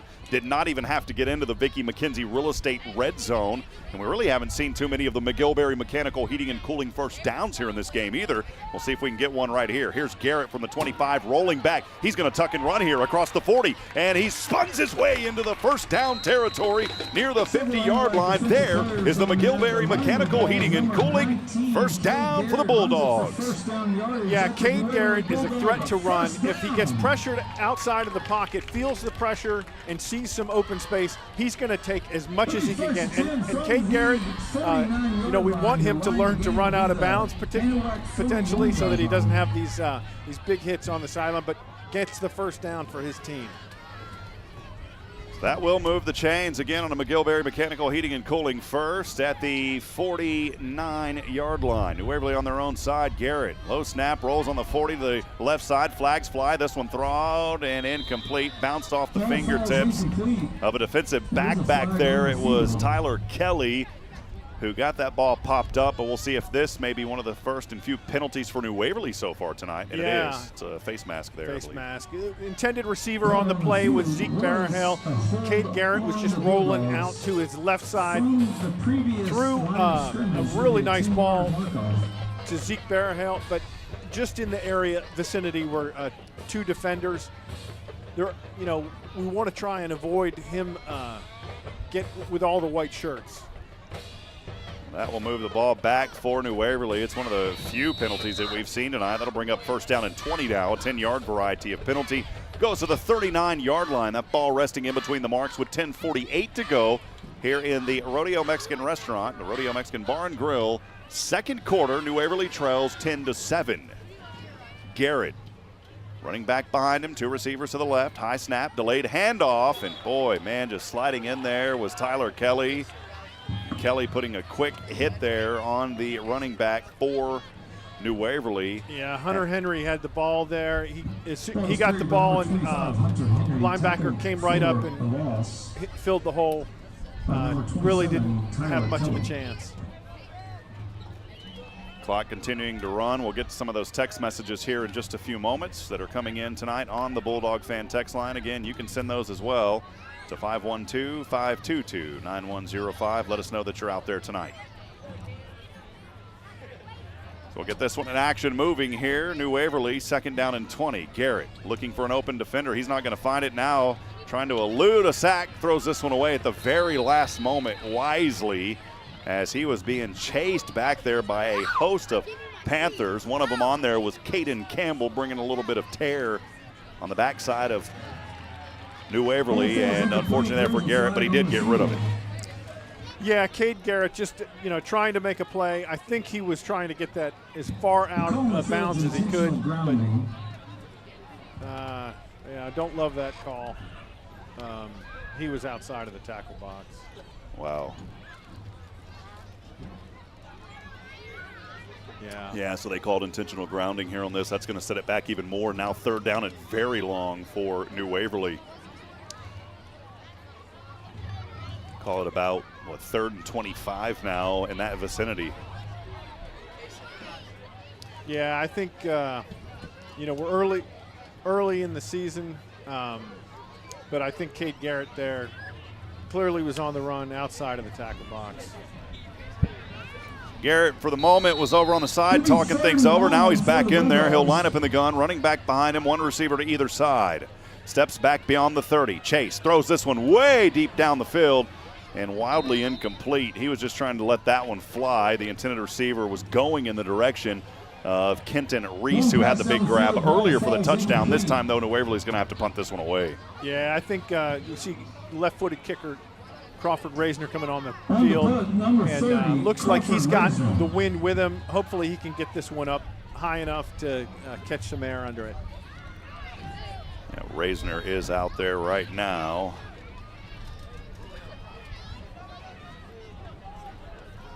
The one to kick this one away. Good punt here by Reisners. It's going to kind of spiral like a UFO. Takes a bounce at the 30. Continues to roll. Beautiful punt here by Reisner. And it'll finally drop around the 19-yard line. So if you're a Bulldog fan, you'll take that one. We'll be back in a moment. New Waverly Bulldog football from SHN continues as Anahuac leading 10-7. And they've got the ball when we come back right here on SHN. Stay with us, friends. Storm season is right around the corner, Texas friends. And when it comes to protecting your home, choosing the right roofer is crucial. Texas Signature Roofing is the answer you've been searching for. This locally and veteran-owned business specializes in residential composition shingles, standing seam metal, and commercial roofing. With 2 convenient locations in Huntsville and College Station, they've got most of the Lone Star State covered. Beyond their technical expertise, Texas Signature Roofing also offers military discounts and is fully committed to customer satisfaction. Their skilled team won't sign off until the job meets their high standards. Ready for a roof that lasts? Call 936-661-8442 or visit TexasSignatureRoofing.com to secure your free consultation today. Texas Signature Roofing, setting the industry standard for quality and reliability and proudly supporting New Waverly Bulldog football. New Waverly football action continues on the Bulldogs Broadcast Network. Now back to the HITTSS Solutions broadcast booth. Along with analyst Ed Watto, here's the voice of the Bulldogs, Rob Hipp. Quick drive here for Anahuac. Start on their own 17. A quick little 3-yard pickup. Bring up 2nd down and 7 here for the Panthers as they move from left to right. 8:51 to go here in the Rodeo Mexican Restaurant 2nd. This time rolling over, passing to that left side. This one is caught by Garrett Dye. There is a flag, though, resting around the 25. Dye across the 30, near the 35-yard line. And once again, Anahuac may have been charged with a hold here. We'll see if this one's coming back. That's been kind of the name of the game so far here tonight. Signal on the field is we're ineligible downfield. Was downfield on the offense. So that's the play. So, a lot of these plays here by Anahuac, that's really been kind of their nemesis tonight so far, Ed. Yeah, so far they've struggled a little bit with some of these penalties. The officials have been pretty aggressive with their calls, but I think that one, clearly when you see an offensive lineman getting that far downfield, it's a pretty easy call. Brings up 2nd down. They're going to move that back 5 yards, and it's every 2nd down. And about 13 here now for Anahuac. Logan Trotter in the gun, 2 backs behind him back there, and nowhere to go. The Bulldogs snuffed him and bluffed him. Coming up from the bottom of the pile there. Believe that, correct me, Ed, if I'm wrong, I thought I saw Julius Scott down there getting into some action. Yeah, Julius Scott. It looked like the linebacker Brody Watto was on a blitz, and So this is some of the strength of this defense. That defensive line getting after it, just like they did at Teague. They just need to capitalize on these, turn these into something. It's third and very long right now. So this is a big down. I would expect a pass out of Anahuac at this time. Yeah, it looks like about 3rd and 15 or so. And here we go again. One back to either side of Logan Trotter, the quarterback. He'll roll to that left side, throws this one deep down. Another one that's incomplete. And a punt coming up here for the Panthers. How about that for the Bulldogs? Once again, this defense taking a bite out of Anahuac's offense. Absolutely. I guess Anahuac has not watched their own film because their big tight end has more success to the right than he does the left. Don't be giving them any tips here, Ed. Well, I think they were listening to the broadcast, so they changed everything around because they heard what the crack analyst or crackhead analyst for New Waverly was saying, and they started to run him to the left. But he struggles a little bit more getting downfield into the right spot. Hey, if you have a nickname for Ed, keep those coming. We didn't get to it last week. The nickname the first week we had a bunch of them coming. My favorite was the Big Kahuna. So you can text those. What do you think about Ed? What's his nickname? 512-522-9105. On Anahuac, the 25-second, the game clock went down to 0. So that's a 5-yard penalty. Yeah, I didn't even see that down there as the play clock went down there to 0. So delay of game here. That's going to move it back even more for Anahuac and punting this one away. Set back to receive for New Waverly is Hunter Henry. He's standing in his own field here around the 40. This is going to be a kick into the wind as well. The wind is a little bit of a factor. Our flag's blowing at, full tilt, 7 to 10 miles an hour. I think you try and get one of your big guys like Jackie Harper up the middle and one of your fast guys like linebacker Brody Watto to the outside and see if you can just get a piece of this one. And Thomas DeLeo here. Looks like he's the young man that's going to be set to punt this one away. He's the running back on this Anahuac team. There's a little bit of time going on here. Looks like Coach Saab down there having a little bit of fun here in this ball game. Saw him look up and talking to some of the coaches up here in the booth that are on our opposite side a little bit earlier. So here we go. As just mentioned a few moments ago, DeLeo set to punt this one away. Henry set back to receive. Does just get this one off. It's going to take a roll here. Henry is going to let it roll, and boy, does it roll right down the mountain across the 50 to the 40 and down to around the 38-yard line. And that is where New Waverly will have it, trailing 10-7, 7:16 to go here in this Rodeo Mexican restaurant second quarter. We'll be right back after this. Stay with us. More to come as we continue it here tonight from New Waverly. Are you looking for the perfect place to satisfy your Mexican food cravings? Look no further than Rodeo Mexican Restaurant in Huntsville. Established in April 2003, Rodeo Mexican Restaurant is a family-owned and operated establishment that brings you the flavors of authentic Mexican cuisine. From flautas and tamales to chimichangas and mouth-watering drinks, there's something for everyone. Planning a game night to support the New Waverly Bulldogs? Why not make it a fiesta with Rodeo Mexican Restaurant's extensive takeout menu? So come on down with your friends and family to enjoy the best local Mexican food in Huntsville. Visit our website at www.rodeomexicanrestaurant.com to place your order for delivery or pickup today. Rodeo Mexican Restaurant, where every meal is a fiesta. Welcome back to New Waverly Bulldogs football, presented by Sam Houston Memorial Funeral Home. Alongside Ed Watto, here's Rob Hipp. A few moments ago, this drive already starting here for New Waverly on their own 38-yard line. It was Hunter Henry with a gutsy run of about 4 yards across the 40 up to around the 42-yard line. Bring up 2nd down and 6 here for New Waverly. I think you just got to be stingy right here. You got 2nd and 7. And did that clock wind down? Delay a game. So you lose the advantage with that penalty of being able to call potentially 2 running plays here. Oh, false start. Oh, yeah. On the Bulldogs. Looks like a false start. I thought it was delayed. I mean, the clock was down also. The clock was at 0. I think you lose That'll be a 5-yard penalty for a false start. Not a delay game, a false start. Lose the advantage for really being, now you're at 2nd and 11.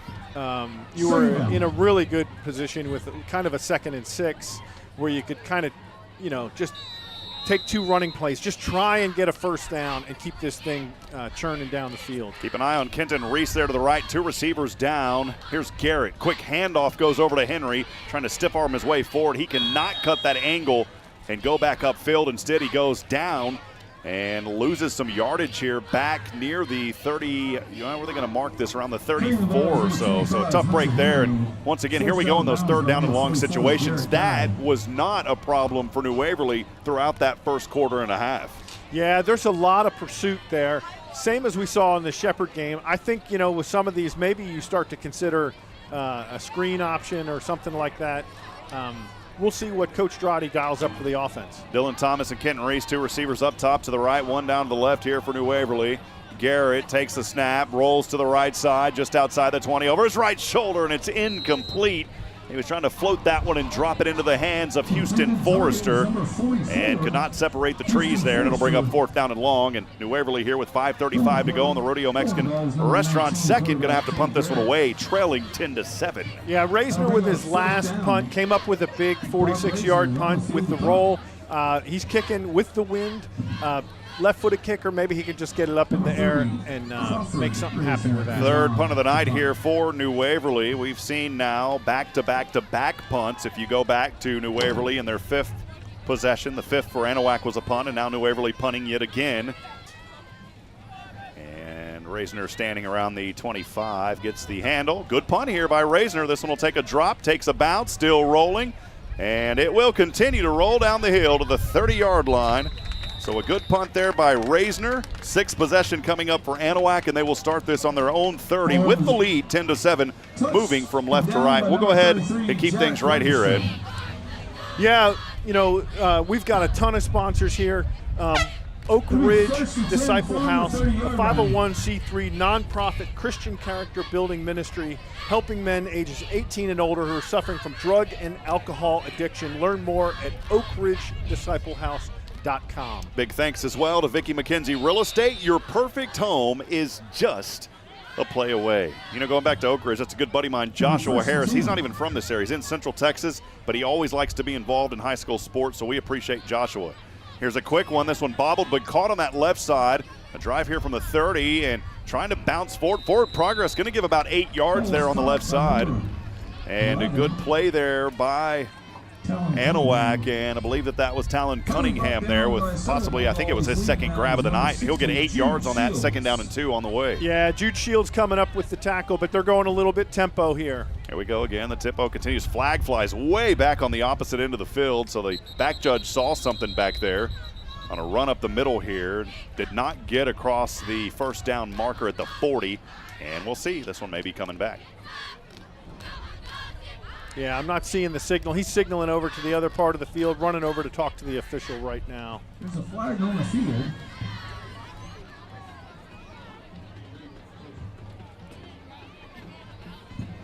Call the field was illegal participation on the offense.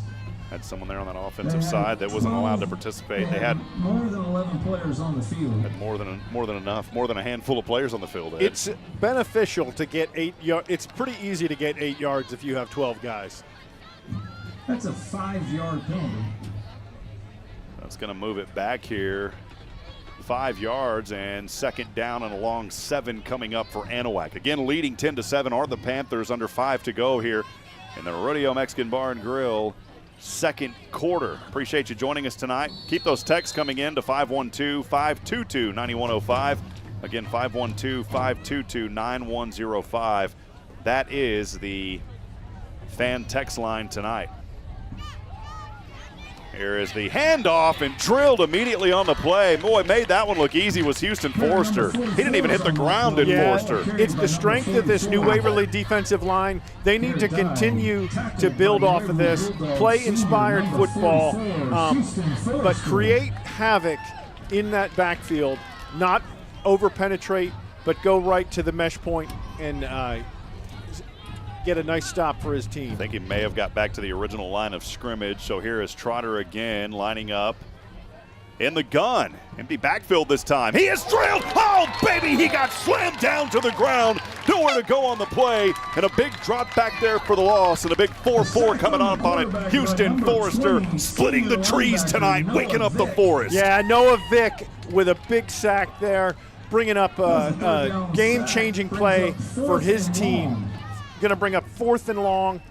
I think, again, you try and get Jackie Harper or Houston Forrester up the middle and one of those linebackers to the outside. Try and block this and further gain some momentum on this team. Yeah, Vick was back there, slammed him down, Forrester in the back as well, and that was on 3rd, so here's another punt coming up. That one almost got blocked. This one will take a drop. New Waverly going to let this one move out of the way, and it takes another healthy roll just outside the 30-yard line. So punts we go, 1, 2, 3, 4, and the 7th possession coming up here for New Waverly with 3:20 to go here in the Rodeo Mexican Restaurant second quarter. Stay with us. We'll be right back. More to come right after this. For more than 2 decades, Sam Houston Memorial Funeral Home has been committed to providing the highest quality service to your family in their time of need. I'm Greg Smith, owner of Sam Houston Memorial Funeral Home. We recognize when you make funeral arrangements with us, you're choosing both the use of our premier facilities and the care for your loved ones that only our professional, dedicated staff can provide. We're here to fulfill the desire of each family that comes through our doors. It's my family's honor to serve yours. Sam Houston Memorial Funeral Home, your hometown experts at celebrating life. Back at it here as we get going. New Waverly on their own 32-yard line. Garrett takes the snap, rolls, throws here. This one up, incomplete at the 42-yard line. He was looking in the direction of his receiver and not able to haul that one down there. Yeah, Zeke Barahel, the intended receiver on that play. Nice little just quick rollout, and Cade Garrett threw a bullet on that. Zeke Barahel just couldn't haul it in. Yeah, I didn't mean to take that away from Noah Vick earlier, Ed. Oh, you know what? It's just Houston's been all over the place. Houston Forrester so dynamic. He's all over the place. He's the emotional leader on this team. Here's Hunter Henry. Yeah, Henry to the left side as he's rolling his way forward. A hard-fought gain on the play of about, what are we going to call that one here? Probably about 4 yards. Bring up 3rd down and a long 6. Again, New Waverly trailing 10-7, under 3 to go here in the Rodeo Mexican Restaurant second quarter. That ball at the 36-yard line. I think this is where the offense needs to become stingy. It's 3rd and 6, 3rd and long. Probably a typical passing down. I think you just treat this as 2 downs. Here's Garrett, low snap, steps back, 25. Throws over his right shoulder. This one incomplete. He was going in the direction down there to Owen Thornberry, I believe, was one of the gentlemen that was down there. It's incomplete and 4th down. And, again, that was a lot more manageable, but still 3rd and long here. And so we'll see Reisner come out with another punt attempt. He's done very good tonight punting the ball. Yeah, Reisner has done a nice job of this punting battle that we've had back and forth. Right now, he's got the benefit of the wind. He's been obviously working on it this past week, and hopefully he can get another one going right here. I think this kid could, if he keeps working by the end of the season, could be booting him 50 yards. KJ Moore and Brooks Henneke set back to receive for Anahuac around the 30. Reisner left toe to leather. This one will spin end over end. Boy, that one will go out of bounds though around the 46-yard line. We'll see. I've always wondered how the line judges determine where that goes out when it's up in the air, but there was a flag back around the 40.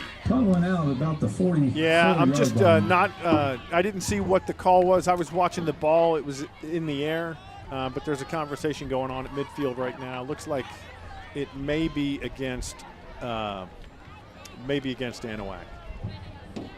The officials are talking this one over.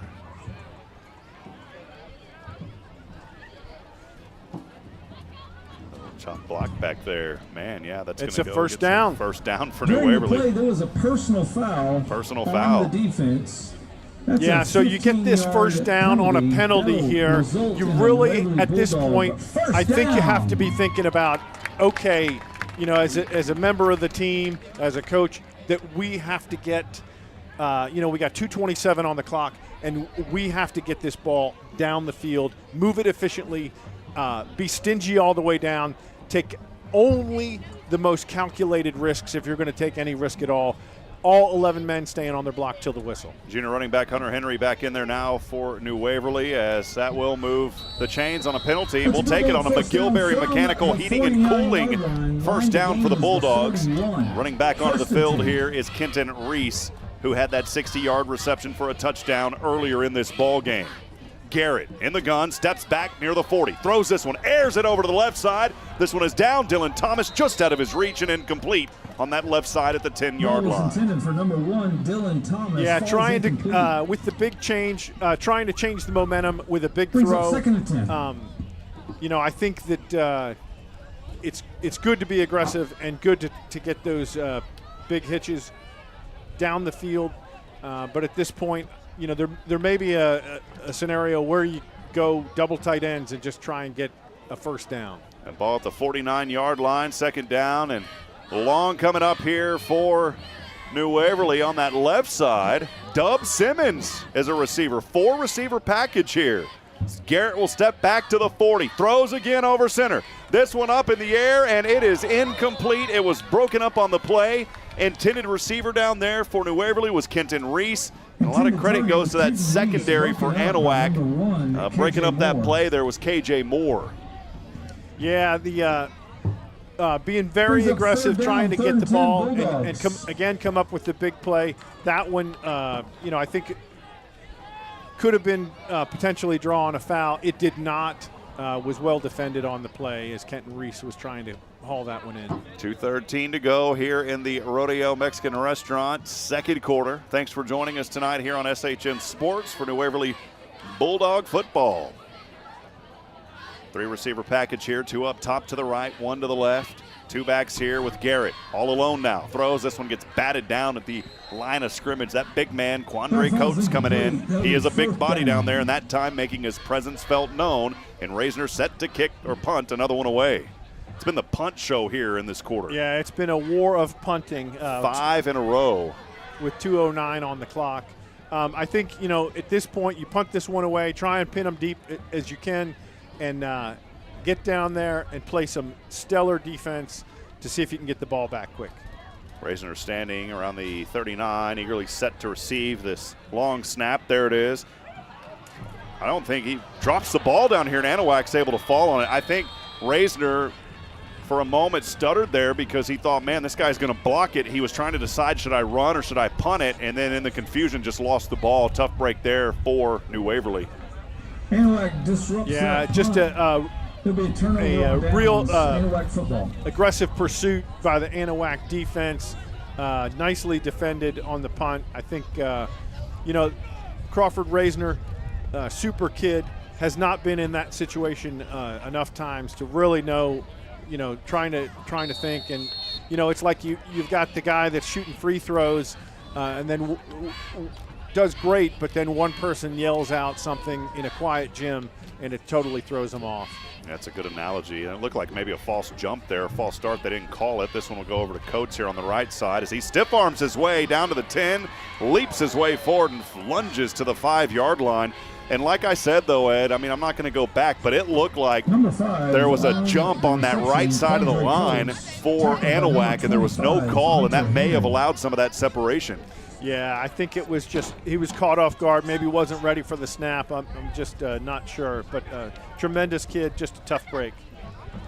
2 backs behind here, Logan Trotter, this down inside the 5, trying to push forward, and in Waverly defense said, not in our house, you're not going to get in this try. On that prior big play to number 5, their big tight ends. Yeah. Obviously, they have been listening to the broadcast because I said he is a better receiver on the right-hand side in shorter passes. And that's what I saw as I watched all their film from last year.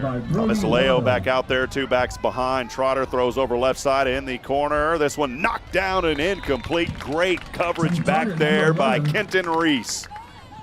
Yeah, nice job by the young man getting up, knocking the ball away at its highest point. Number 23, Kenton Reese. Bring up 3rd down and goal. That ball resting on the 3-yard line for Anahuac with 1:19 to go here in the Rodeo Mexican Restaurant, second quarter.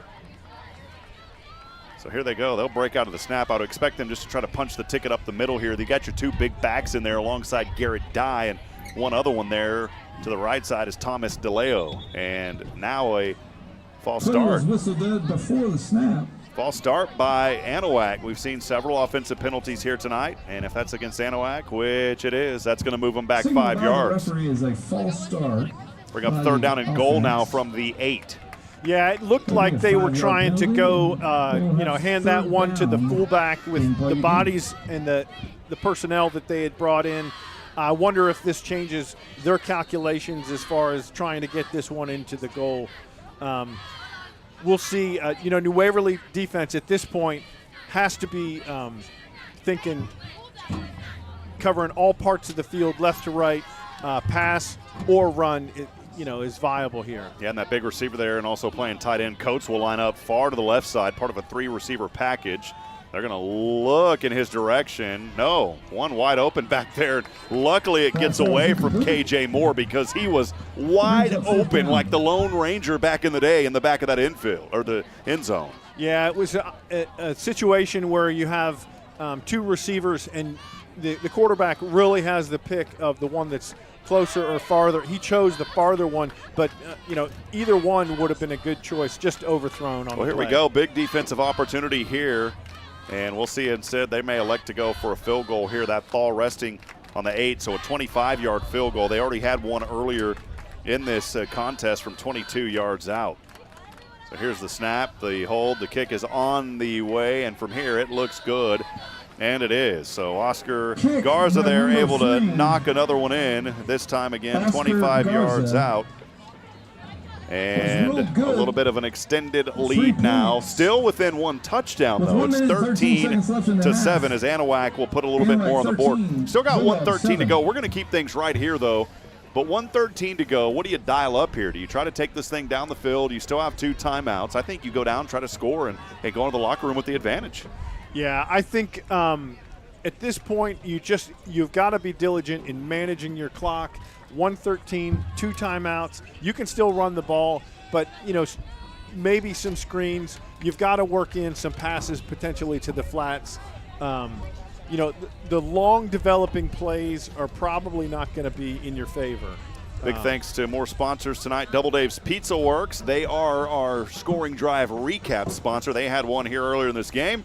Get it while it's hot. That's DoubleDave's Pizzaworks. Also our first down sponsor this year, McGilberry Mechanical Heating and Cooling, offering a complete range of HVAC services for Huntsville and the surrounding areas. Also want to thank our friends at First Baptist Church New Waverly and Rollo Insurance. First Baptist Church New Waverly, where faith, family, and community come together. But as you get into this kickoff, the first thing I think you have to be thinking is, like a lot of people think, the kickoff return, we want to get as much yardage as we can. No. The goal of the kickoff return team is to get the ball to the house. So that's what you should be thinking right here. Everybody staying on their block. Everybody block for Noah Vick. 25-30, Vick to the left side, 35 almost. Gets drugged down inside the 35. Good tackle there by Brooks Henneke. 20, Noah Vick, tackled by number 9, Brooks Henneke. Henneke coming up with a stop there, but decent field position here for New Waverly. They've got 106 to work with. And they will start this drive, starting out from their own 33-yard line. It is the 8th drive of the night for New Waverly. So we've seen a lot more exchanges, definitely a lot more punting here in this game. But, you go up against an opponent that was heavily favored in this game. We're looking at some different aspects. Some folks said maybe by 28 points, and right now it's 13-7.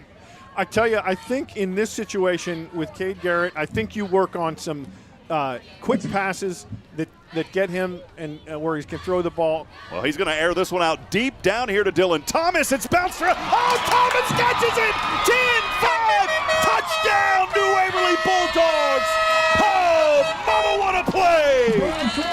60-yard strike, and this time Dylan Thomas taking a bite out of crowd. It was just a beautiful, beautiful pass by Cade Garrett.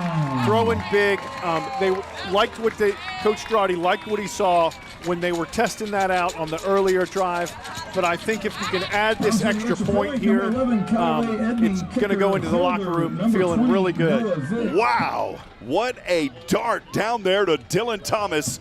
from Cade Garrett, the second big explosive play that we've seen here in this ball game. And here is the extra point kick. Try is on its way.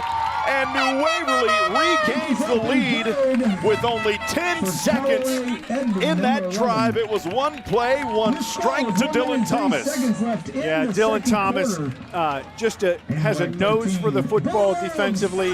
Offensively, he just is a kid who does not want to be denied. I think that is his second career varsity touchdown. I know he had one last year against Trinity, but I think that is his first receiving touchdown. Oh, love it.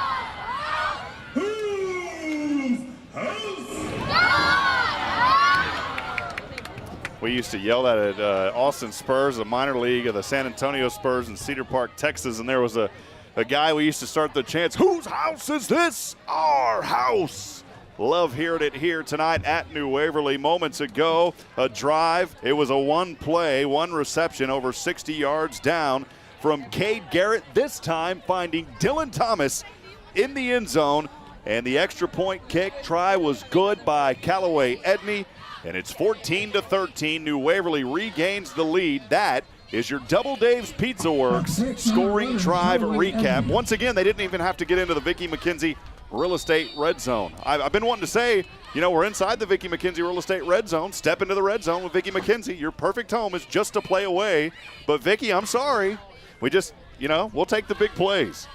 Yeah, I think at this point, you know, you have to have good kickoff coverage down the field. I think Callaway Edney will kick this one away. Look, maybe they're going out of bounds with it. No, this one will go to the 25, down near the 30. Return back here, Brooks Henneke. Guts this one up the middle. Henneke tried to break through across the 50 and down to the 45 the other way of New Waverly.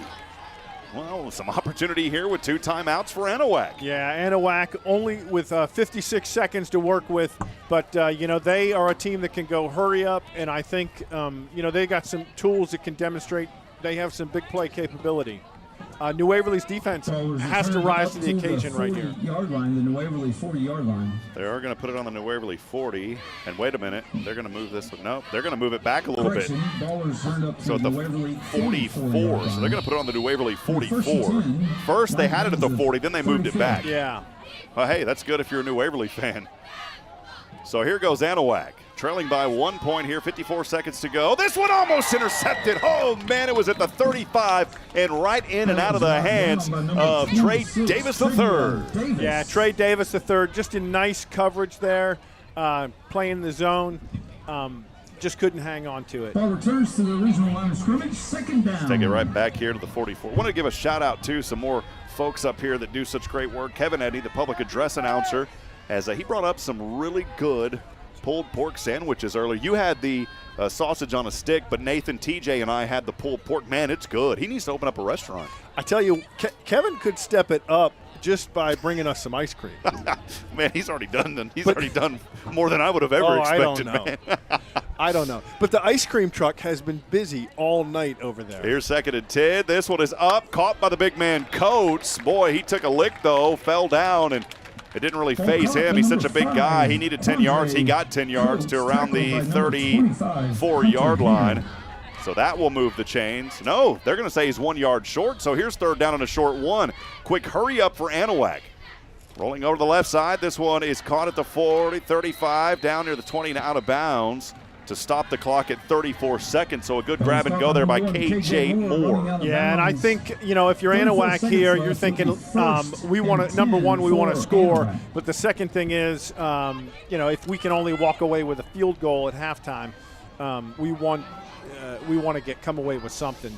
Great. So it's going to be interesting to see what happens here on this play. They stopped the clock there. It was out of bounds actually at the 26. Man in motion is KJ Moore from right to left, who just had that first down moments ago.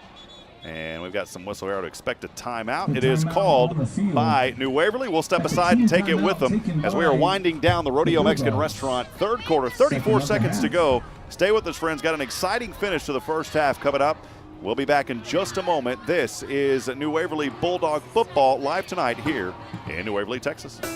Are you looking for the perfect place to satisfy your Mexican food cravings? Look no further than Rodeo Mexican Restaurant in Huntsville. Established in April 2003, Rodeo Mexican Restaurant is a family-owned and operated establishment that brings you the flavors of authentic Mexican cuisine. From flautas and tamales to chimichangas and mouth-watering drinks, there's something for everyone. Planning a game night to support the New Waverly Bulldogs? Why not make it a fiesta with Rodeo Mexican Restaurant's extensive takeout menu? So come on down with your friends and family to enjoy the best local Mexican food in Huntsville. Visit our website at www.rodeomexicanrestaurant.com to place your order for delivery or pickup today. Rodeo Mexican Restaurant, where every meal is a fiesta.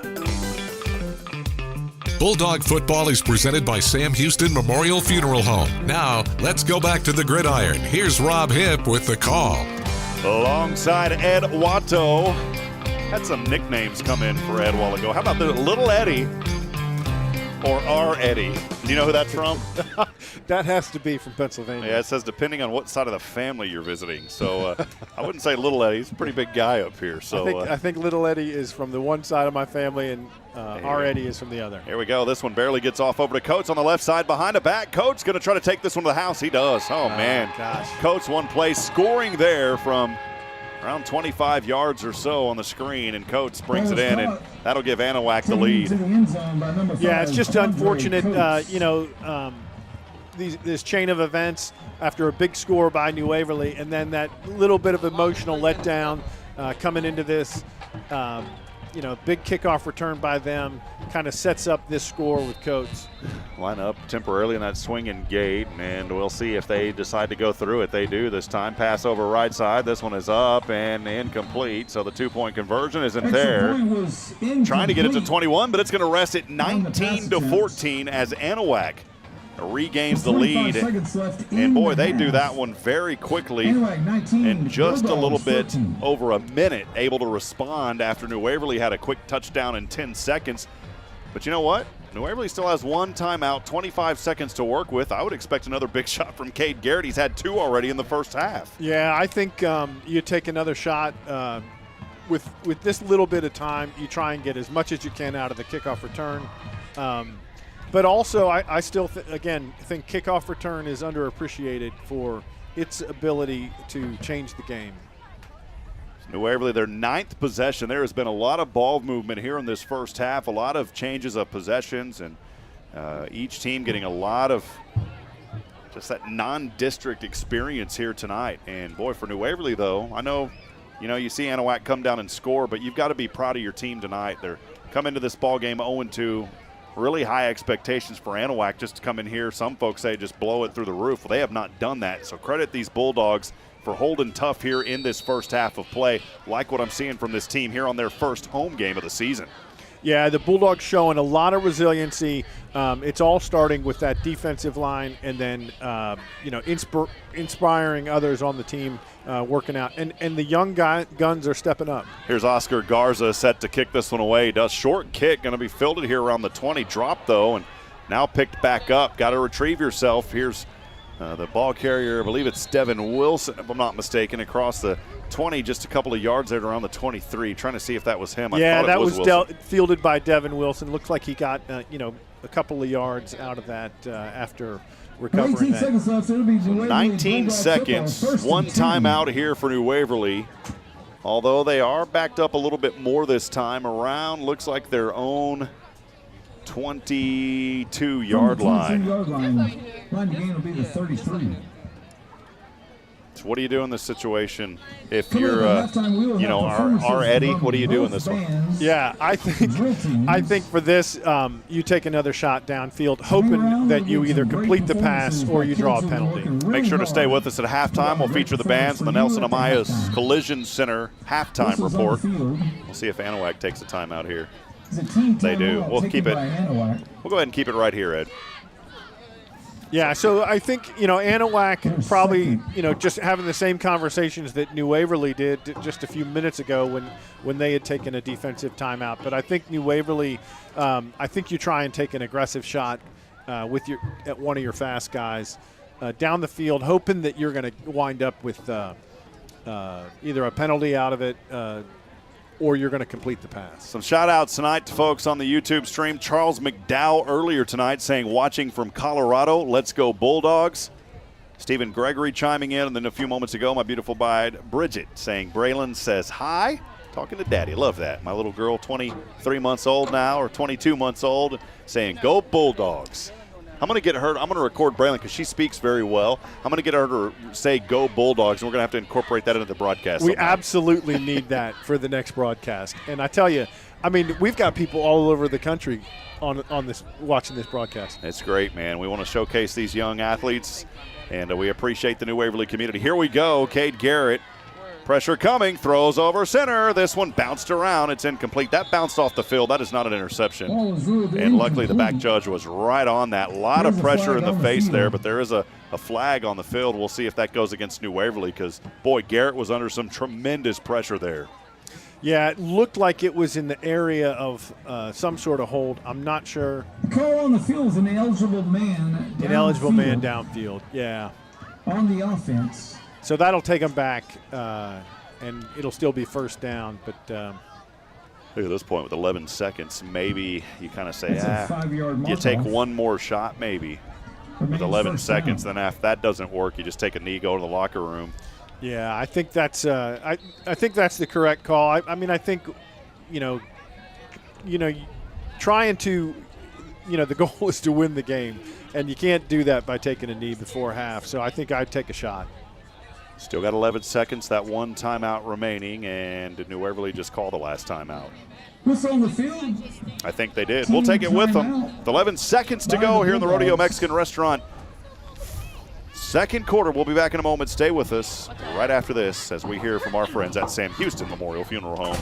When you live and work in the town where you were born and raised, lots of people become just like family. I'm Billy Cawthon, manager of Sam Houston Memorial Funeral Home. Over the years, we've shared a lot of good times and some tough times, and I'm honored to be the one you call on in your time of need. At Sam Houston Memorial Funeral Home, our goal is to help our neighbors in need and always provide the most outstanding service available, even on those really tough days. I thank you for your trust in us. At Sam Houston Memorial Funeral Home, we're here for you. Second quarter action is brought to you by Rodeo Mexican Restaurant. Let's return to Rob Hipp. Back at it here from the HITTSS Solutions broadcast booth. Thanks for joining us. Rob Hipp alongside Ed Watto. Appreciate Robert Lindeman at HITTSS Solutions, Player Development, and HITTSS Solutions Realty. So here we go as Garrett looking for that one last shot. He will find an open man. He could get out of bounds here, but instead he's going to stay in across the 40, and that should wind the clock down. They're going to pause it just for a moment, maybe to move the sticks, and then one more quick shot by New Waverly. Hunter Henry there with the grab, and we'll see if they just spike the ball here with 1 second off the clock. They do. So did they spike it? I didn't see.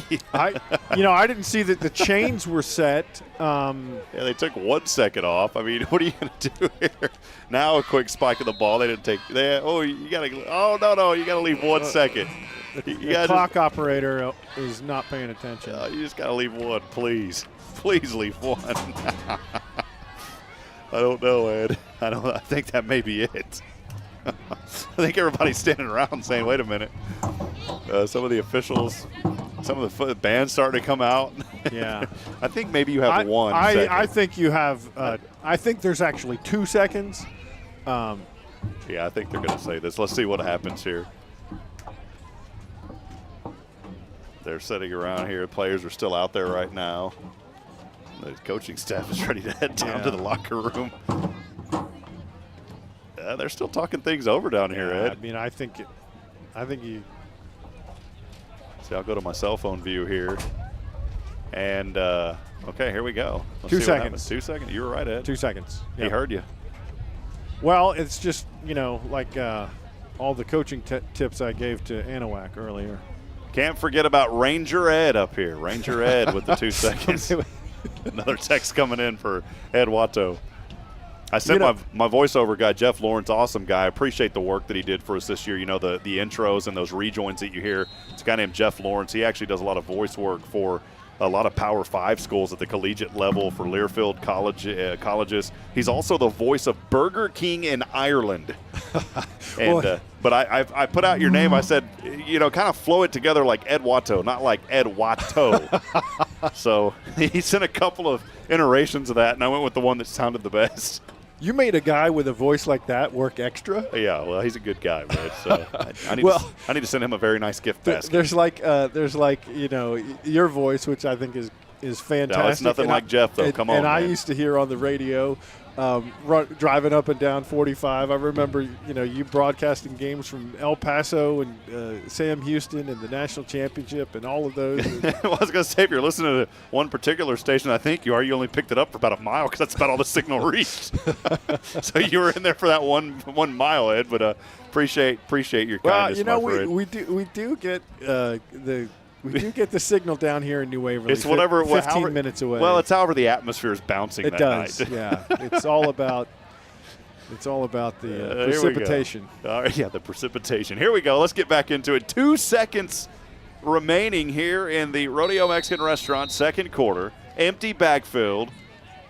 5 wide here for New Waverly. Garrett will step back, launches this one down, and it is incomplete. One final play to end the first half. That will end it from up here as we will step out of the Hit Solutions broadcast booth.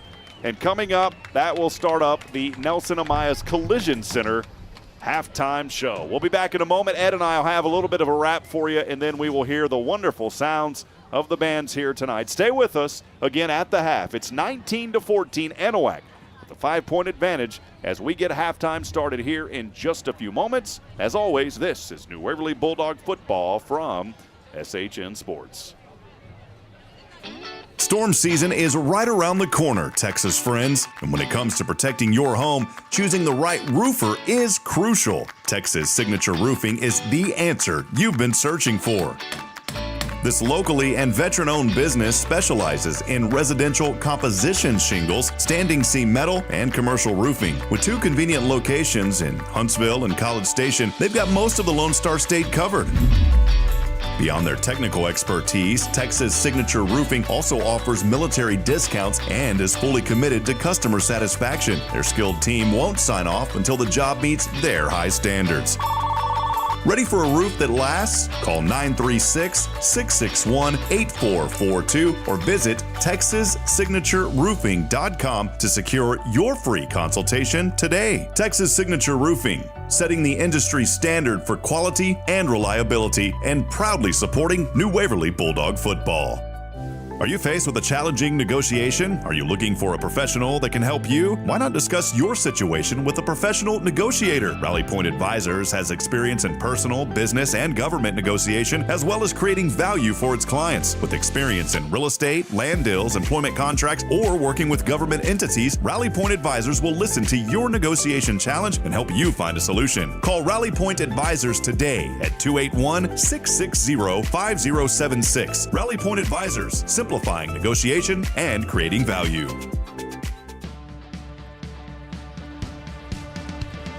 The first 2 chapters have been written. Where do the Bulldogs stand at the half? It's time for the Nelson Amaya's Collision Center halftime show. Here's Rob Hipp. We're going to go ahead and go down to the field now. Ed and I will have more of the halftime stats and more for you in just a few moments, but we don't want you to miss the sights and sounds of these bands. They work incredibly hard. Anahuac to the field first. We'll send it down to the field as we are at halftime, 19-14, the Panthers with that 5-point advantage. And Ed and I will have it back for you here in about 15 minutes or so.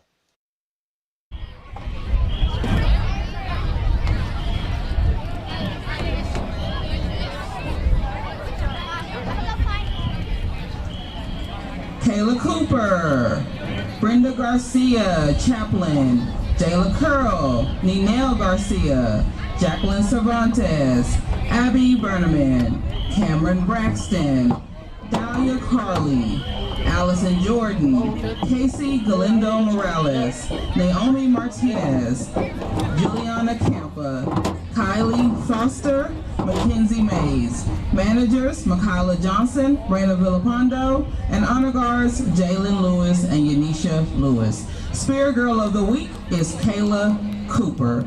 Performing a palm jazz hip hop routine for your entertainment. Let's dance, ladies. Your music is on.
Ladies and gentlemen, please welcome to the field your pride of Anahuac. The band is led by drum majors Brielle Christensen, Pablo Salazar, and Brandon Bogey. The band is under the direction with directors Cody Cunningham, Aaron Porter, and Morgan Contreras. Marcher of the Week is Zach Delacruz and soloist Dahlia Pescador.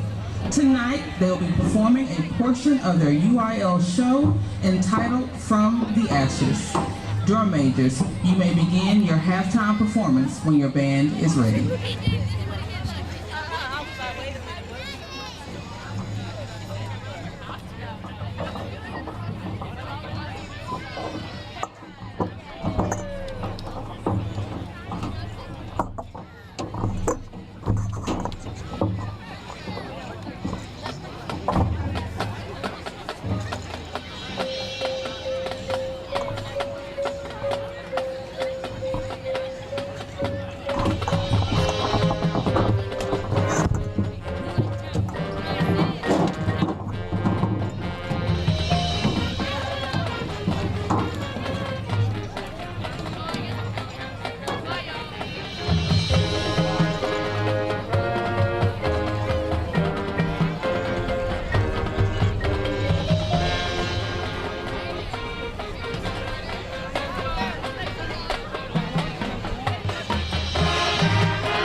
to the field, the 2023-2024 New Waverly Silver Stars.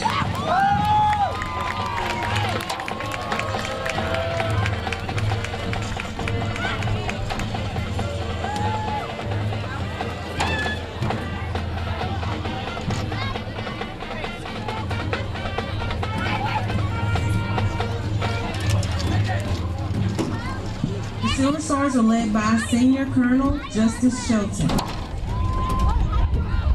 Freshman Co-Colonel Kylie Greind. Other line members include Gabriela Oliveras, Emma Sims,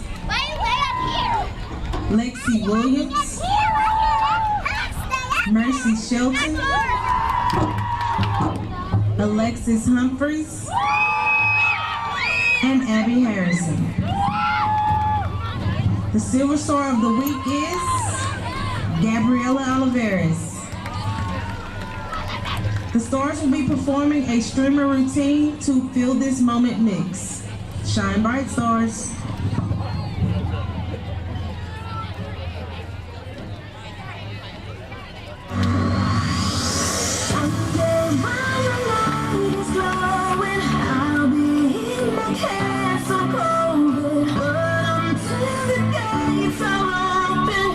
Just wanna feel this moment. I just wanna feel this moment. It's more wild. Christina Aguilera.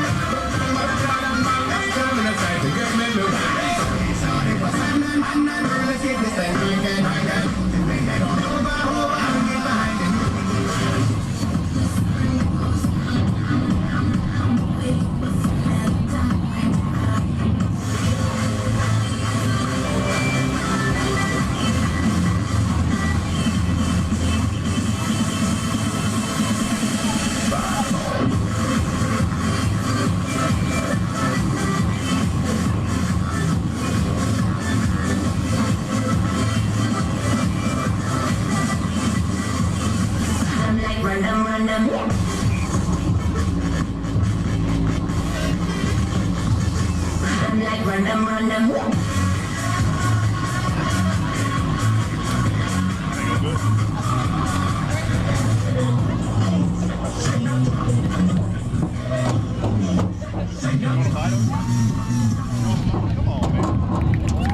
It's all right. It's not that.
Please welcome to the field the New Waverly Bulldog Band. The band is under the field direction of Drum Major Senior Marco Anahuac. The leadership team includes Woodwind Captain Ansley McGalliard, Brass Captain Senior Audrey Skillern, Drumline Captain Captain Junior Madison Wood, and Uniform Manager Sophomore Efren Ramirez.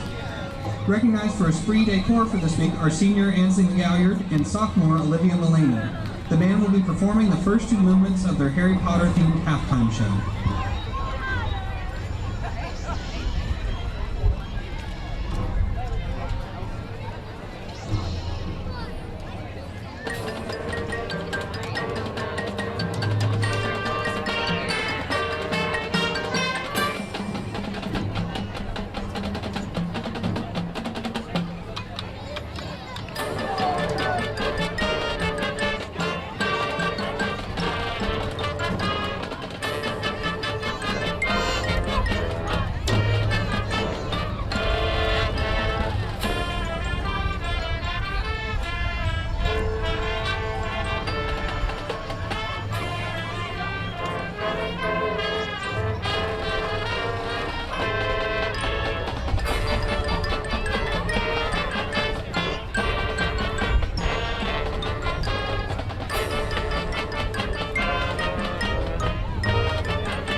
Let's all give a big applause to your New Waverly Bulldog Band and the Anahuac Panther Band and the drill teams putting on a stellar performance out there. Thank you, students, for all the work you do to be a part of the Friday night experience. All right, we'll continue it here on the Nelson Amaya's Collision Center halftime show. Back in the booth, Rob Hipp alongside Ed Watto. Under 5 minutes before we get rolling in the third quarter. It is Anahuac leading New Waverly 19-14. We'll step aside, take a break. Ed and I will have some first half highlights and more for you when we come back. Stay with us. More to come as we continue here on the Nelson Amaya's Collision Center halftime show. Storm season is right around the corner, Texas friends. And when it comes to protecting your home, choosing the right roofer is crucial. Texas Signature Roofing is the answer you've been searching for. This locally and veteran-owned business specializes in residential composition shingles, standing seam metal, and commercial roofing. With 2 convenient locations in Huntsville and College Station, they've got most of the Lone Star State covered. Beyond their technical expertise, Texas Signature Roofing also offers military discounts and is fully committed to customer satisfaction. Their skilled team won't sign off until the job meets their high standards. Ready for a roof that lasts? Call 936-661-8442 or visit TexasSignatureRoofing.com to secure your free consultation today. Texas Signature Roofing, setting the industry standard for quality and reliability and proudly supporting New Waverly Bulldog football. Are you faced with a challenging negotiation? Are you looking for a professional that can help you? Why not discuss your situation with a professional negotiator? Rally Point Advisors has experience in personal, business, and government negotiation, as well as creating value for its clients. With experience in real estate, land deals, employment contracts, or working with government entities, Rally Point Advisors will listen to your negotiation challenge and help you find a solution. Call Rally Point Advisors today at 281-660-5076. Rally Point Advisors, simplifying negotiation and creating value. I'm Lisa Branch here with a special shout out to all the New Waverly football fans. Let's make this season a game changer, both on the field and in the classroom too. At LearningRX in Huntsville, we go beyond tutoring to supercharge your brain. Our ReadRX program combines reading instruction with brain training, taking an unconventional yet highly effective approach to learning reading. With one-on-one training sessions, we focus on core cognitive skills like working memory and auditory processing. The results? An average auditory processing gain of 19 points for children and teens with learning struggles. We personalize each program from kids who crave a challenge to adults wanting to sharpen their skills. Located just a short drive from New Waverly, we're your local solution for enhancing learning at any age. Ready to unlock new strengths and potentials? Visit us online at learningrx.com/Huntsville or visit us at 49 State Highway 75 North in Huntsville. LearningRX Huntsville, where we make learning easier and more exciting. Let's excel on our terms. The Nelson Amaya's Collision Center halftime show continues. Now let's return to Rob Hipp.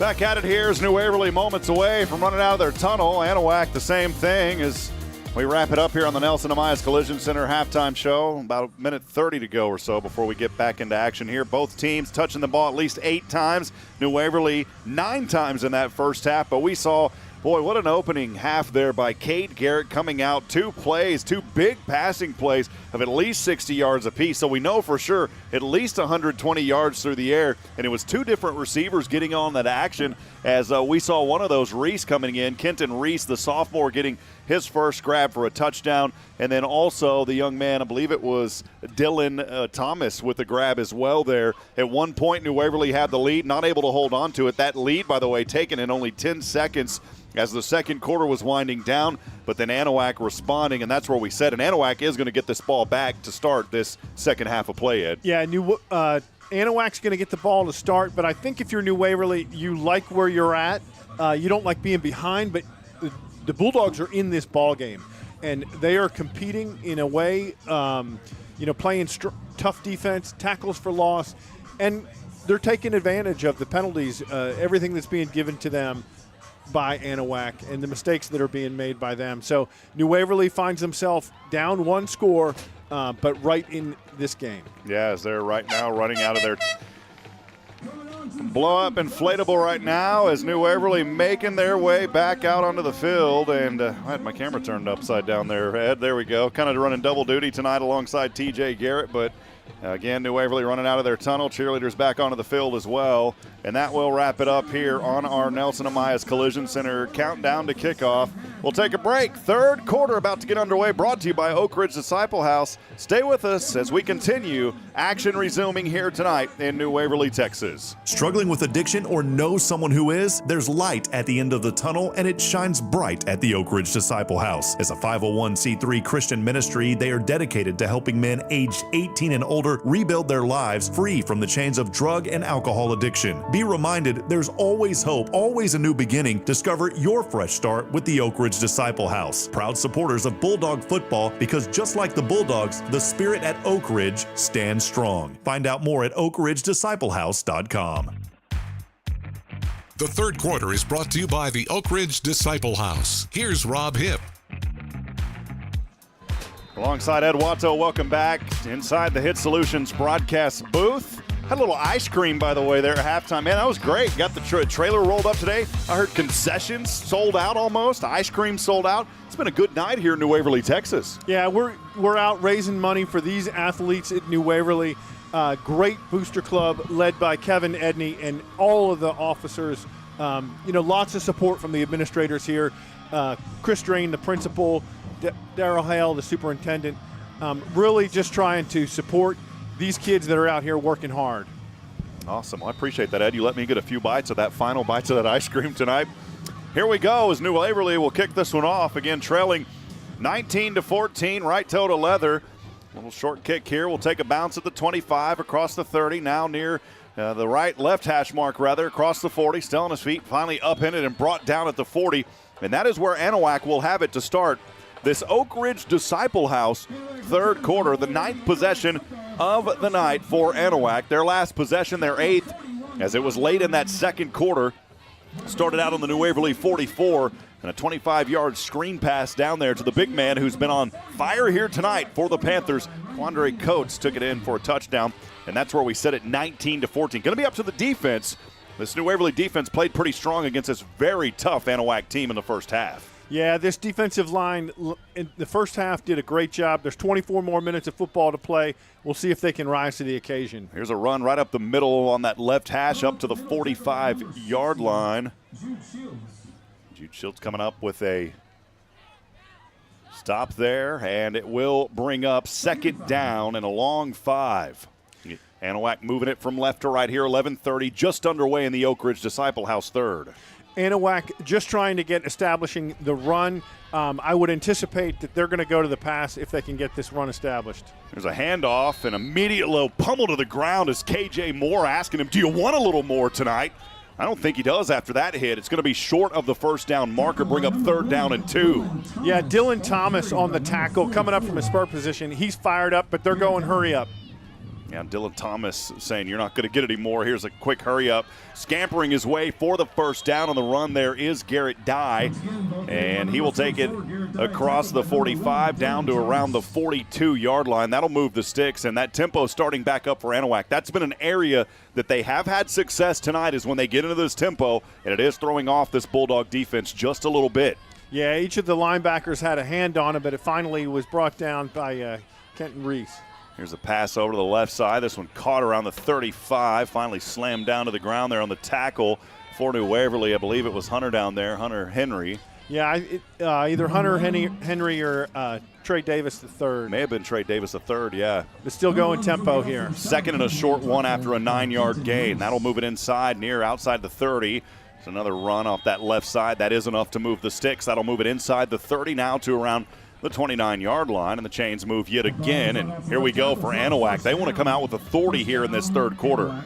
Yeah, I think, when you get into this situation with tempo, you got to go responsibility football, make sure every gap is covered, and keep your eyes up. Here's Trotter in the gun, back behind him, handoff to the right side across the 30, 35, 20. Still lunging forward to around the 15-yard line. And that's enough again to move the chains on about a 12-yard carry there. Now inside the red zone and getting ever closer to that end zone. Yeah, brought down by Zeke Barahel and Trey Davis III, but they're still going fast. Two backs here, this time under center is Trotter. He'll hand off to the back across the 10-5 and touchdown. Well, a little 15-yarder in there made that one look easy for Garrett Dye. Yeah, they're having success with these inside handoffs, a couple of tosses, but they're still coming back to the interior of the line with their big backs. And I think they're just trying to go fast, and New Waverly just struggling to get in the correct defensive position. Didn't take much time off the clock at all here, and we'll see. They're going to line up here for an extra point kick. Stepping back is Garza, the holder down there, the quarterback Logan Trotter.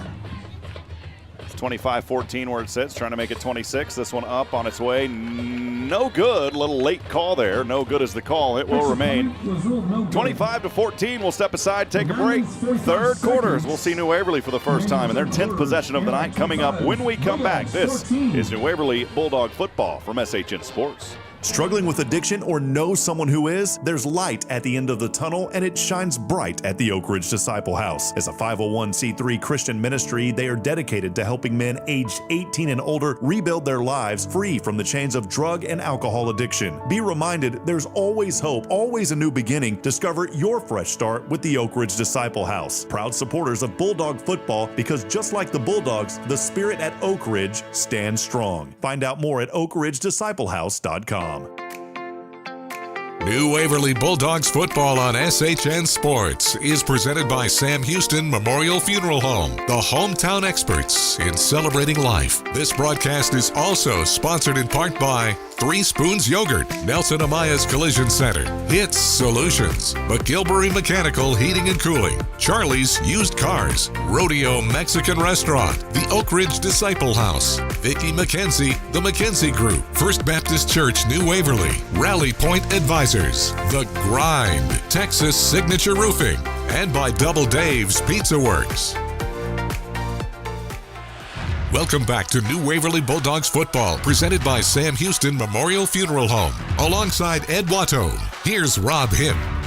Back at it here moments ago. Anahuac getting on the board first here in the third. It was their 9th possession, a drive that started on their own 40, capped off by a 25-yard touchdown run by their big guy, Garrett Dye. It's 25-14 with 9:45 to go. Short kick here, fielded around the 25, across the 30, 35, still on his feet, 40 on the right side, and finally brought down. Good return here for New Waverly as they'll try to find a spark and get things going here in this third quarter. Yeah, it looked like that punt was that kickoff was fielded by Cade Garrett. Number 40, Dub Simmons. Oh, Dub Simmons. Yeah, it was Dub Simmons. Yeah. Little dubstep going on back there on that return. Yeah, nice job by the freshman getting upfield. Do you know the dubstep? Can you do that dance? I cannot do the dubstep. We had more text messages come in, by the way. We'll get to those later. The Bulldog fan text line is open at 512-522-9105. Let us know you're out there tonight. We'd love to hear from you. And here we go for New Waverly. Drive here starting on their own 40-yard line, moving from left to right. Not much on the run there. Maybe back to the original line of scrimmage, the ball carrier, Hunter Henry. And he actually lost a yard. They're going to mark him back. It was on the 41. They're going to take him back to the 40. Yeah, just an inside handoff there. It looks like Cade was trying to make a decision and a read on the inside guy, whether he was coming forward and attacking or whether to hand it or take it. He let it go, and Henry was hit almost immediately as he got the ball. Spread left down to the left side here is Zeke Barahel. One receiver up top to the right. 2 backs here behind Cade Garrett. Hand off right side, and a good run here near close to the 50-yard line. It was a keeper there by Garrett. Nice call, and he's 1 yard shy of that McGilberry Mechanical Heating and Cooling first down, but they're going to say he stepped out of bounds, actually. They're saying he's back there. It would look like it was a broken play, miscommunication, but he immediately turned and went to the right side of the line and, turned on the speed. Thought he could get the first down marker, but he must have stepped out of bounds a little bit early. But, third and manageable. Yeah, it looked like for a moment that he was there up near the 49. They're going to put him back here at the 46. So here we go. 3rd and long here. Rolls to the left side, being chased by one. Throws over his right shoulder. This one up for grabs. It is not intercepted. Good play there because it could have been intercepted at the 30. And coming up with that almost was Talon Cunningham. And a great heads-up play there by New Waverly as the young man there walking back down across the 40, and it was Dylan down there coming up with a big stop. Dylan Thomas had to turn from an offensive to a defensive player there, but he preserved that from getting intercepted. Yeah, Cade Garrett under a ton of pressure there on that play, and he could feel it, so he was just trying. I think he was just trying to throw that one out of bounds. 4th down, so it's going to bring in Crawford Reisner to punt, along with the rest of the punt team. Reisner's been busy tonight. He's going to have to ice that toe after this ball game. How many punts he's had out there, but he's done a pretty good job. Here's a high snap, able to hold on to it. This one a line drive this time, but it will take a healthy New Waverly bounce across the 20, down to the 15, and to the 10-yard line. Another good punt there by Reisner. We'll step aside and take a break as Anahuac will have it when we come back. Things continue here on SHN Sports. It is 25-14, Anahuac with the lead and the ball when we come back here on SHN. Struggling with addiction or know someone who is? There's light at the end of the tunnel, and it shines bright at the Oak Ridge Disciple House. As a 501c3 Christian ministry, they are dedicated to helping men aged 18 and older rebuild their lives free from the chains of drug and alcohol addiction. Be reminded, there's always hope, always a new beginning. Discover your fresh start with the Oak Ridge Disciple House. Proud supporters of Bulldog football, because just like the Bulldogs, the spirit at Oak Ridge stands strong. Find out more at oakridgedisciplehouse.com. Here's Anahuac with it from their own 10. Quick run here across the 30, 35, 40. One man to beat, 50, still on his feet. Now finally drug out of bounds in New Waverly territory around the 40-yard line. And my goodness, about a 50-plus yard run on the play.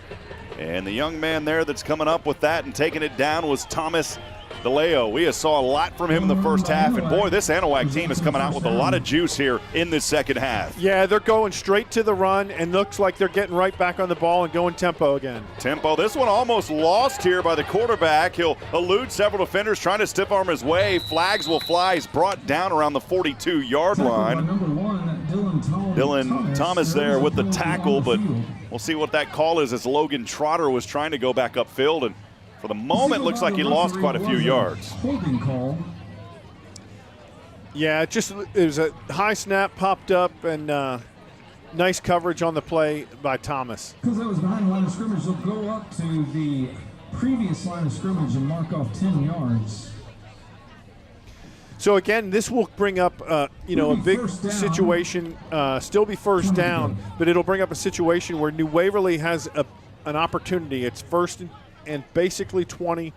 New Waverly's in a situation with their defense that they can stop this drive right here. That'll move it back 10 yards, so this will take it, marking it off here around the 47-yard line. So first down and 20 for Anahuac as they move from left to right. 7:56 to go here in the Oak Ridge Disciple House third.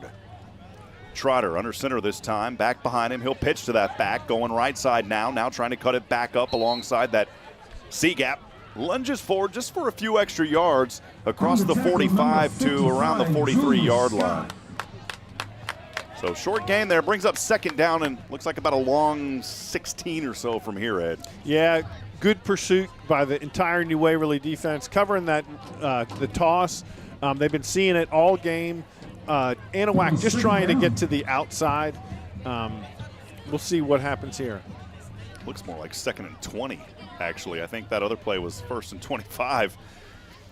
So here is Trotter passing the flats over the left side. Has a man, spun around, avoiding some tackles as he is eventually brought down. For a moment, looked like he was going to be stood up and then body slammed. It was a good effort down there by Dub Simmons. Still, though, short back of the original line of scrimmage. Going to bring up a very critical third down and 12 here for the Panthers. Yeah, this is a big play right here for New Waverly. 3rd and 12. Nice play that time by Dub Simmons, wrapping him up and allowing his defenders, his teammates, to bring him down. Hearing that bell reminds me of the Baylor football games. It's third down. Here we go, 3rd and 12. This one, Trotter over into the hands of Coates. Stiff arms his way for a first down and more. Trying to go into the 5, still tight roping and out of bounds around the 3. A touchdown saving tackle around that 5-yard line on the play by Hunter Henry. And Coates, my goodness, the big fella down there almost punched his ticket home. Yeah, Hunter Henry coming over across from his safety position, but they're going tempo right now. Quickly back in it here. Off that left side, bouncing, ping-ponging his way in, and I believe it was Garrett Dye in for the score. Yeah, he's the favored back out of the backfield. Anahuac just going to the things that they do well. They went on this drive when they needed it in that 3rd and long situation to their big tight end to make a play down the right sideline. It's 31-14 Anahuac. And an official's timeout is there was an Anahuac player down. He's going to step up under his own power down there on that right side. And we will step aside and take a break. Stay with us, friends. Anahuac starting to pull ahead here in this second half with 6:17 to go. And an extra point try coming up when we come back. This is New Waverly Bulldogs football on the all-new Bulldogs Broadcast Network. Hey, New Waverly sports fans, Robert Lindeman here. Dream of shining on the field? At HITTSS Solutions Player Development, we're all about helping instruct the stars to shine. Every player has the brilliance within. We're here to magnify it. Dive deep into the fundamentals of baseball and softball with proven strategies and top-tier techniques. But it's not just about physical skills. We unlock the mental side of the game. Learn the ABCs, attitude, belief, confidence, and the list goes on, shaping you into the best player God created you to be. Remember, as individuals shine, the whole team rises to victory. At HITTSS Solutions, we believe every star deserves its moment. And speaking of stars, HITTSS Solutions Player Development is proud to support New Waverly football. Here's to a stellar season. For more information, visit HITTSS.com. Not 100% sure what they were going for there. Looked like they were lining up to go for 2, and the New Waverly defense read that like a picture book, and nothing on it there for Anahuac. But they do lead 31-14, 6:17 to go here in the Oak Ridge Disciple House 3rd quarter. We'll keep things right here. Again, friends joining us across the network tonight, we want to welcome you into the broadcast. Thanks for letting us know that you're out there. As we had some more text messages come in. Daddy, Dave, and Grana could not attend the game tonight, but cheering on Hunter Henry and all the Bulldogs. Also, we had that text earlier, Ranger Ed, so that's another name here for Ed Watto. And the Cade Garrett fan club joining in this afternoon or this evening, so thank you for chiming in as well. We appreciate all the text messages. Also had one that said, good morning, Rob. Ranches are for sale. $50,000 this weekend only. Nice spam message coming in on the text line. Definitely not going to be buying a ranch. Don't have the money for it. Oh, my goodness. Well, those folks, they'll take any opportunity they can to try and sell you. I guess I've been giving out that number on the broadcast. Somebody wrote it down and said, let's just start selling it. Trust me, it's nobody from New Waverly, I promise. Get back into it here. Welcome back into the HITTSS Solutions broadcast booth. Anahuac just moments ago, 90 yards. They took that one down the field, capped off by that 5-yard touchdown run by Dye. It's now 31-14 as Anahuac pulling away. Here's the kick as it'll spin like a UFO across the 20, picked up around the 20. Still trying to move through is Cade Garrett finding some daylight on the right side across the 30 to the 35-yard line. Boy, Garrett made the best out of that. It looked like he was going to be stopped back at the 20 and somehow found 15 more yards to put his team in good field position here to start this drive. Yeah, he quickly reversed his field, tried to cut up along the right sideline, finally brought down at the 35. Looks like they're going to mark it back actually 2 yards, so we'll call it the 33. Is where New Waverly will start this 11th possession of the night, trailing 31-14. Those 2 touchdowns on the board for New Waverly coming off the big passing arm of Cade Garrett. 2 monstrous pass plays to 2 different receivers, and Dylan Thomas and also Kenton Reese. But a new drive here. New Waverly starting on their own 33. Dylan Thomas will line up as part of a 2-receiver package up top to the right, 1 down to the left. And 2 backs behind Garrett. Rolling to the right, chase from behind, turns on the speed, eludes defenders across the 40, and about an 8-yard gain. We'll see where they mark him there, maybe 7, but I like that. Cade Garrett is so fast out there on the field. Yeah, he's right up near the first down marker with forward progress. It looks like he's 8 yards where they're spotting the ball, but, you know, he just, it was a designed run play. He just turned on the jets. It'll bring up 2nd down and 2 here. An 8-yard run there by Garrett. Situation like this, I think you have to just run the ball and get the new set of downs. I think this is everybody just manning up. 2 receivers up top to the right, 1 down. Pressure showing here with 4 up front from Anahuac. They bring 1 blitz. And New Waverly able to take advantage, lunging forward. And it is a first down for Hunter Henry as he goes forward about 4 yards on a McGilberry Mechanical Heating and Cooling Bulldog first down to the 45. Yeah, so that just getting those first downs is important for the offense. Continue to move, get a fresh set of downs, then you can start to take risk. But right now, you got to have a goal of getting first downs down the field. If it turns into a big play, great. If not, you can get right back in this by keeping the ball away from these other guys. All the players were looking over there. Down to Coach Compton there on the sidelines. And here we go on a 1st and 10. It's Garrett.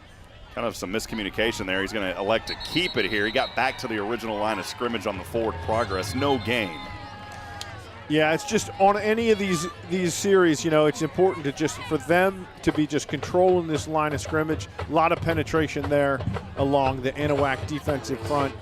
Not enough room, really not enough space made to navigate, and potentially a miscommunication.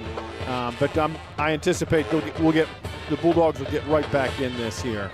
Cade Garrett having a little chat here with Coach Compton on the sideline around the 30, and Compton will give him a pat on his left shoulder, and he'll run back over to the huddle. Got to hurry here, down to 5. They've got to move quickly. Down to 2. I don't know if they see it. And, boy, they're going to be forced to take a timeout here is New Waverly. With 3:58 to go, 31-14 your score. We'll step aside, take a break. New Waverly trailing. This is New Waverly Bulldog football from SHN Sports.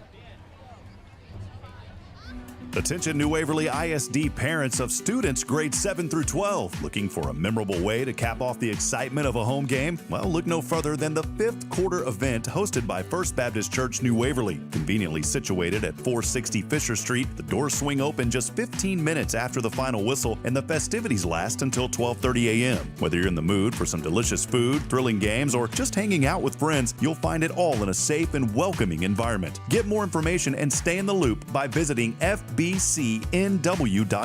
Don't miss out. Come celebrate, unwind, and make lasting memories at the 5th quarter event. First Baptist Church, New Waverly. This community-focused message has been brought to you by Stephen Gregory of Rollo Insurance. Bulldog football is presented by Sam Houston Memorial Funeral Home. Now, let's go back to the gridiron. Here's Rob Hipp with the call. Offensive lineman, the junior Ty Smithers, making his way back out there for New Waverly. And here we go, 2nd down and 10. The Bulldogs trailing 31-14, under 4 to go here in the Oak Ridge 3rd. Garrett rolling to the right side, trying to find someone up high upstairs, and that one incomplete at the 40 back the other way. He was looking, I believe, was that 7? Owen Thornberry? Yeah, Owen Thornberry, the intended receiver. Just little pitch and catch, but they could not connect. It's going to bring up 3rd and 10.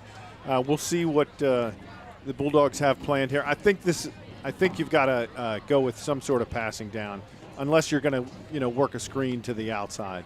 Houston Forrester looks hungry out there, man. He is such just a stout athlete for this New Waverly Bulldog team as he lines up, of course, in that position on that right side. And here we go, Garrett trying to work around as he is slammed to the ground. Delivers this one, and it's incomplete at the 40, and Coates came in with authority and just popped him to the ground. Thornberry was incomplete. It was too low at his feet, and the 40 on the other side. And that 4th down will once again bring out the punting unit here for New Waverly as Reisner back out there to punt this one away. Yeah, Cade Garrett just trying to stand in the pocket on that one. Too much pressure from the outside. I think he felt hurried, and the pass was low. Talon Cunningham set back to receive around the 30. Reisner will punt this one from his own 35 with 3:47 to go in the Oak Ridge Disciple House 3rd. Low snap, bobbled this one. He's going to keep it here. Oh, he's got room to run. Can he get there in time? No, he's going to get to the 50. The ball pops out, but they say the ground forced it. And boy, for the moment, Reisner looked like he was going to take off to the races. But then that Anahuac defense collapsed on him quickly. Did get it to around the 50. And did I just hear there's some laundry down there? There is. There's a hold on the Bulldogs. That's why he was able to run the way he did. Penalty declined, and Anahuac will have it, looks like, dead center at the 50. They may move it a little bit farther back than that, so I think they're going to be a little more generous with the spot if you're a New Waverly side of this. to around the 48-yard line is where Anahuac's going to have it on their side, moving from left to right. Yeah. I would anticipate, if you're Anahuac, they're going to go to what's been working for them. They've had these last 2 scores all on run plays. They've been very efficient. They've gone a little tempo. So I think, New Waverly, that is a big test for the New Waverly defensive line. A stop here can keep them in this football game with, 3:36 remaining in the third quarter. Anahuac has scored on their previous 4 possessions. Started with a field goal, then a pass, then a run, then a run. That going back into the first half as well in that second quarter late. The Panthers will have it here from their own 48, moving from left to right. Whistle here and a timeout called by the Panthers. We'll take it with them. 3:36 to go, 31-14. Anahuac with the lead. This is New Waverly Bulldogs football on the Bulldogs Broadcast Network. We'll be right back after this. I'm Lisa Branch here with a special shout out to all the New Waverly football fans. Let's make this season a game changer, both on the field and in the classroom too. At LearningRX in Huntsville, we go beyond tutoring to supercharge your brain. Our ReadRx program combines reading instruction with brain training, taking an unconventional yet highly effective approach to learning reading. With one-on-one training sessions, we focus on core cognitive skills like working memory and auditory processing. The results? An average auditory processing gain of 19 points for children and teens with learning struggles. We personalize each program from kids who crave a challenge to adults wanting to sharpen their skills. Located just a short drive from New Waverly, we're your local solution for enhancing learning at any age. Ready to unlock new strengths and potentials? Visit us online at learningrx.com/Huntsville or visit us at 49 State Highway 75 North in Huntsville. LearningRX Huntsville, where we make learning easier and more exciting. Let's excel on our terms. Coming right out of it, the Logan Trotter goes deep down the field, about 40 yards, and it's incomplete to his intended receiver, Talon Cunningham. Excellent defense in the secondary there by the Bulldogs, because Cunningham for a moment was wide open, and then the pack came after him and collapsed on that. No opportunity for him to haul that one down. Yeah, Trey Davis making a play there, knocking that ball loose. So here we go to bring up 2nd down and 10 for Anahuac. Trotter gets the snap over to Dye. Dye now running here across the 50-45, near the 40, back on the other side of the field. Needed 10 yards, and I think he got all 10 of them to move the chains here, and he does. First down. Got about 11. Yeah, tackle made on the play. Linebacker Brody Watto scraping across, but they're going hurry up again. So New Waverly's got to be ready. They're tempo trying to get these plays off. Got it up to the 41 of New Waverly, and this has been the name of the game in the second half that's been effective. And another handoff here, and a quick gut up the middle for about 6 yards. Bring up 2nd down and 4 to the 36-yard line. Yeah, Jackie Harper, number 63, in on the tackle along with Houston Forrester. Just a quick inside handoff, trying to go tempo again. Cole Williams came off of there pretty hard there, the offensive lineman, the sophomore for Anahuac. Here's a handoff to the left side across the 35. Still on his feet, 30, down near the 25-yard line. It was Thomas DeLeo. He's been quiet for a few possessions and now back after it here, and he moves the chains yet again for Anahuac. This running game is really on fire here in this second half. Yeah, he's the big back that they like. They like to get him with the toss or anything they can do to get him to the outside, and he seems very efficient. Chains move yet again for Anahuac, leading 31-14, 2:22 to go here in the Oak Ridge Disciple House third quarter. And the ball is there on the 26-yard line. Trotter will flip this one over to his back, lunging forward off of his right foot on the left hash mark, now angling his way from the numbers and the out-of-bounds line. Another 11-yard gain, and that'll move the chains yet again. First down yardage. Yeah, Noah Vick in there. Just like what we've been talking about all game. Going tempo, going the toss to their big fullback, trying to get the ball to the outside. It's been working for him here, and Trotter will have a quick huddle up with his team. Now inside the red zone around the 16-yard line. Threatening to score yet again with 1:50 to go here in the Oak Ridge third.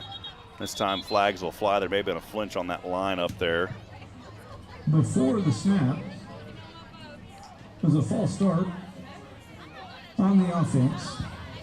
Yeah, so New Waverly, helping their objective, gaining some life here with a penalty, moving them back a couple of yards. Hopefully they can take advantage of this and just settle in, make some plays on this hurry-up offense.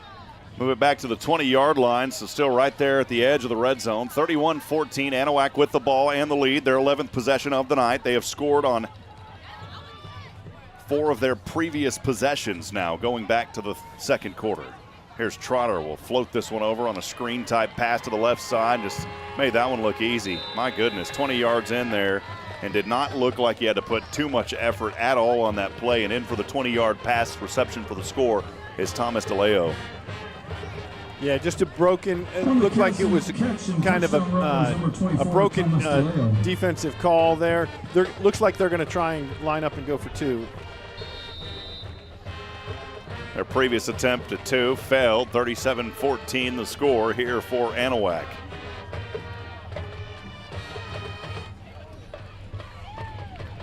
They'll go for it here. Actually, now they're going to switch things up and go for that extra point kick try. Hold her down there is the quarterback, Logan Trotter. Here's the snap, the hold, the kick, right toe to leather. This one up, this time through the end zone, or through the uprights, and good for Oscar. And it's 38-14, Anahuac coming alive here in this second half. We'll step aside, take a break, more to come. Stay with us.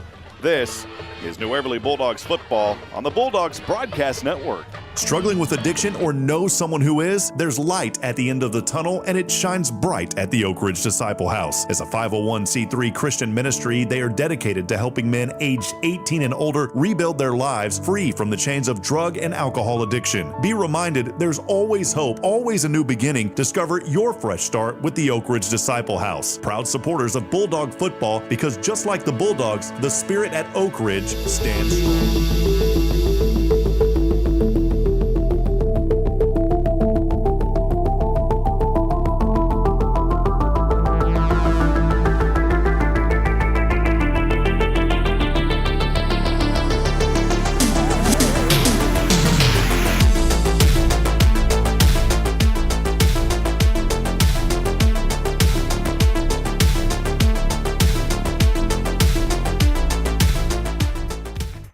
The third quarter is brought to you by the Oak Ridge Disciple House. Here's Rob Hipp.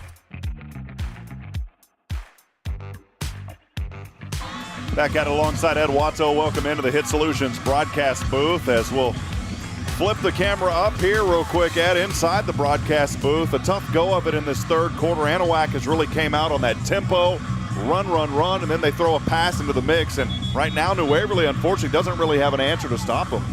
Yeah, New Waverly, in that entire defensive series, they just look like they were just a little flat. I'm not sure if they, are, they don't have the same swagger that they did right before the half and the entire first half. They really need to gain some of that spark back. Get back out to the field here. There was a penalty that will be assessed here on this kick, and so obviously this one should go pretty deep into the end zone as the ball is actually at the New Waverly 45. This is where Oscar Garza will kick from, so it's on his way. He's not going to elect to boot this one very far. It's going to take a roll to the 10, picked up by New Waverly across the 15, 20, and out of bounds. Flags fly at the end of the play. I wonder if there was a late hit out there on the side. We'll see what the call is here. Yeah, it looked like he was going out of bounds, and they were way, the defenders for Anahuac were way out of bounds with him. Cade Garrett fielded that, was slow to get up. Saw it. Yeah. It's going to go against New Waverly. And sometimes those are the points where some of those frustration penalties start building in. Yeah, unfortunately, these kids are frustrated. They've just got to compose themselves and understand that, it's not going to, they're not doing themselves any favors by having these penalties at this point. So that's going to move the ball back here for New Waverly. It's fielded around the 12-yard line. So that's where they're going to start their 12th possession. Their last 2 possessions have resulted in punts. They have not been able to move the ball effectively here yet in the third. 1:17 to go. But I've got faith in these young men. We'll see if they can put together a drive here and get some momentum back in their favor, trailing 38-14 with 1:17 to go in the Oak Ridge Disciple House third quarter. Yeah, they just need to get a little bit of their swagger back, get back in there, brush off anything that happened, and go back to controlling the line of scrimmage. And there's another flag flying. Illegal participation on the offense. Yeah, we saw running down there was Ty Smithers. Smithers was frustrated with himself as well as he ran off. Remains first down. So another 5-yard penalty. Mark that one back here at the 12. Now you're back inside your own 10 at the 7. Yeah, this is just a situation where you want to get this ball out of here as quickly as you can. I think you might see a situation here where you're going to pass on first down. Cade Garrett has Hunter Henry behind him, lined up as a back. Actually now 2 backs to the left of his hip. Cade back near the goal line. Oh, man. And he goes back to the 2-yard line. Very close to that one going back there. Yeah, they're Anahuac is pursuing everything with everything they've got, and so they can see these run plays coming, and they're just sending everybody. Zeke Barahel lines up as a receiver to the left side. Hunter Henry in the backfield alongside Cade Garrett. You guys are going to have to hurry here, down to 9 on the play clock. Garrett here calling for it. Late handoff goes over to Henry. Oh, man, I think he got back there in a safety. Did they stop him behind the line? If not, I mean, he was right there at the goal line. Yeah, I think he is on the 1-yard line. Yeah, 1-yard line. Looked like about 6 inches here as I actually watched that play unfold through the binoculars. Brings up second down. I think you got to dial something up that's going to be a screen that's just going to accommodate some of this. That's going to wind it down here in the third. And kind of hate to say it, but Hunter Henry down there, I mean, he's getting banged up. He was kind of gingerly walking back to the sideline. That'll wrap it up, though, in the Oak Ridge Disciple House fourth quarter, 38-14, as Anahuac putting in 3 scores in that third to find the separation. We'll step aside, take a break as we move into the First Baptist New Waverly fourth quarter. We'll be back. Stay with us. More to come here in the final frame when we come back on SHN. Attention New Waverly ISD parents of students grades 7 through 12. Looking for a memorable way to cap off the excitement of a home game? Well, look no further than the 5th quarter event hosted by First Baptist Church New Waverly. Conveniently situated at 460 Fisher Street, the doors swing open just 15 minutes after the final whistle, and the festivities last until 12:30 a.m. Whether you're in the mood for some delicious food, thrilling games, or just hanging out with friends, you'll find it all in a safe and welcoming environment. Get more information and stay in the loop by visiting FBCNW.com. Don't miss out. Come celebrate, unwind, and make lasting memories at the 5th quarter event. First Baptist Church, New Waverly. This community-focused message has been brought to you by Stephen Gregory of Rollo Insurance. Bulldog football is presented by Sam Houston Memorial Funeral Home. Now, let's go back to the gridiron. Here's Rob Hipp with the call.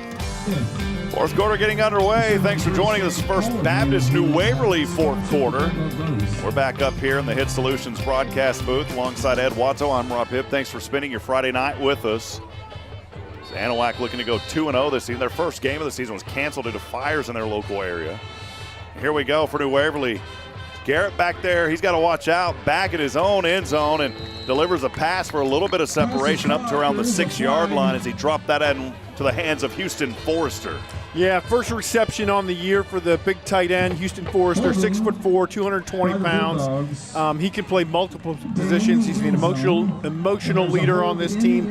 And I think, a situation like that, when your back's against the wall, you got to go to a guy like Houston Forrester. So that'll be 2 points for Anahuac. Oh. And New Waverly will be set to have a free kick. He must have stepped on the end, on the back of the end zone. I did not see it. They called it a safety. Boy. Yeah, so Garrett did step back there. I didn't see it. I didn't see any flag. I didn't see anything until, we also have an obstruction right here, right where about that was going to happen. But, I thought for sure Forrester had it. But, yeah, that's that's the call. They're going to say Garrett stepped on the back of the end zone there. I said it looked like he was really close when he was back there. And safety's going to give 2 more points here to Anahuac. They're going to go up 40-14 here. Yeah, Garrett just not used to operating really out of his own end zone. You know, the series of penalties, just the mental mistakes, backed New Waverly, put New Waverly's backs against the wall. So, you know, looking at where they're at right now with the free kick, at this point, they just need to grit their teeth and kicking from the 20-yard line, get this ball out of here as far as they Callaway can, Edney. and as soon as the ball's away, play defense. Callaway Edney going to kick this one away. She's on her own 20 with the free kick here. 11:50, just 10 seconds gone here in the First Baptist fourth. Good kick here by Edney, fielded around the 50. Returnman here is Brooks Heineke. Across the 40, still on his feet, 35.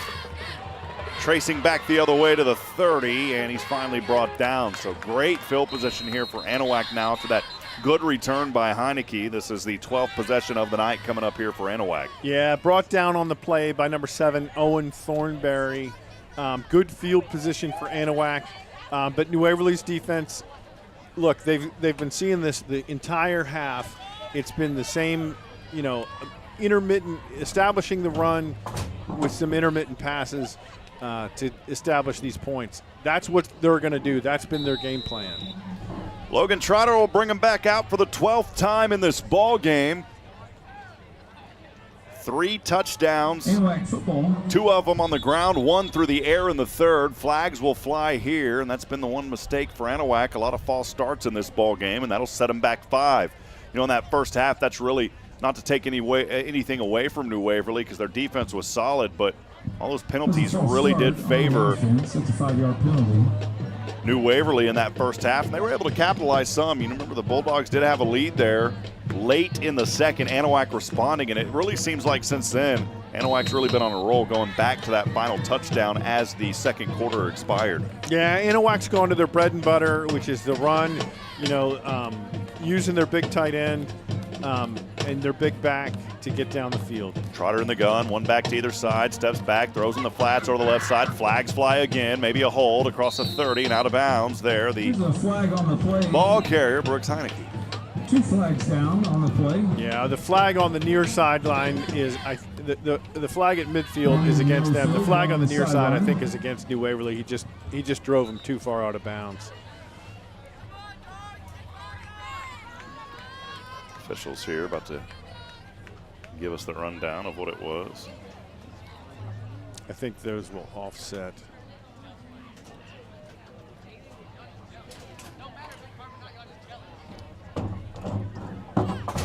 Signals. Chop block. Chop block against Anahuac. Personal foul against New Waverly. There was, during the play, a personal foul brought below the waist on the offense, and there was a personal foul on New Waverly.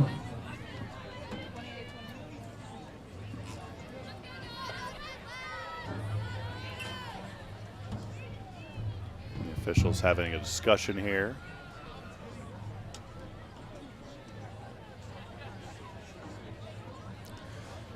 Yeah, should be replay of the down here. They're having a discussion about it.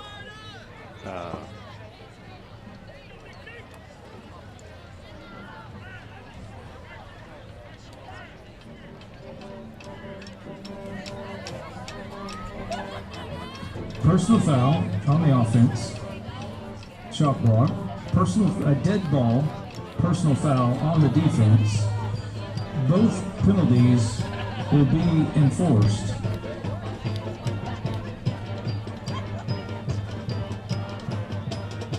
I guess you got to walk one the other way and walk one back the other way. Yeah, even though it's 15 minus 15. After the play, they'll mark that off. Should be, yeah, this, I guess it makes sense that we move the ball that way and move it back. I would say, wouldn't a personal foul trump a chop block, though? Yeah. Maybe that's what's going on. Yeah. Well, regardless, going to be second down and 15 here for Anahuac. So I think that's what it was. So they'll move from right to left here. Handoff goes to the running back in here now. Darius Richardson, the freshman, getting a little bit of action here. One of 2 freshmen on this varsity roster, and he's making the most of it there. Picks up a healthy 10-plus yards, but he may have fumbled it. Wait a minute, New Waverly is acting like they have the ball here. Hunter Henry came out with the ball. He was wrapped up by Houston Forrester, and they were continuing to try and push forward. New Waverly a little bit frustrated now because they came up with the ball during the run play. Don't love that call by the officials. They need to, if they're still allowing forward progress and the ball comes out, then that should be New Waverly's ball.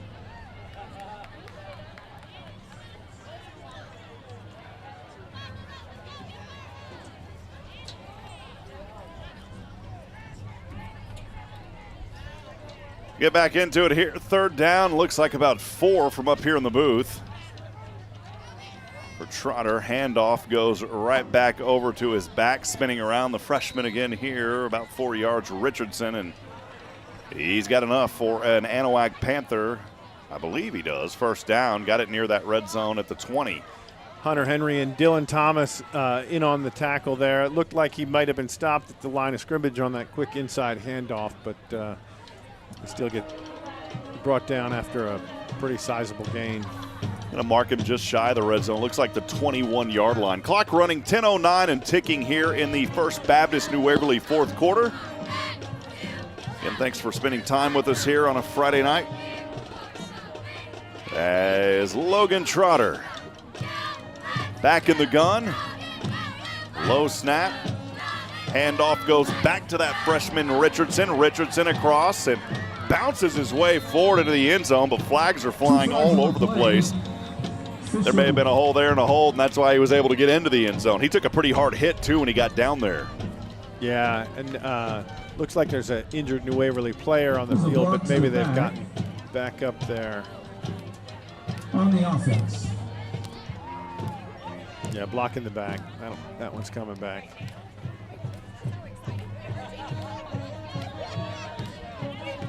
That assessment will be a 10-yard penalty from the spot of the foul. They'll replay the down.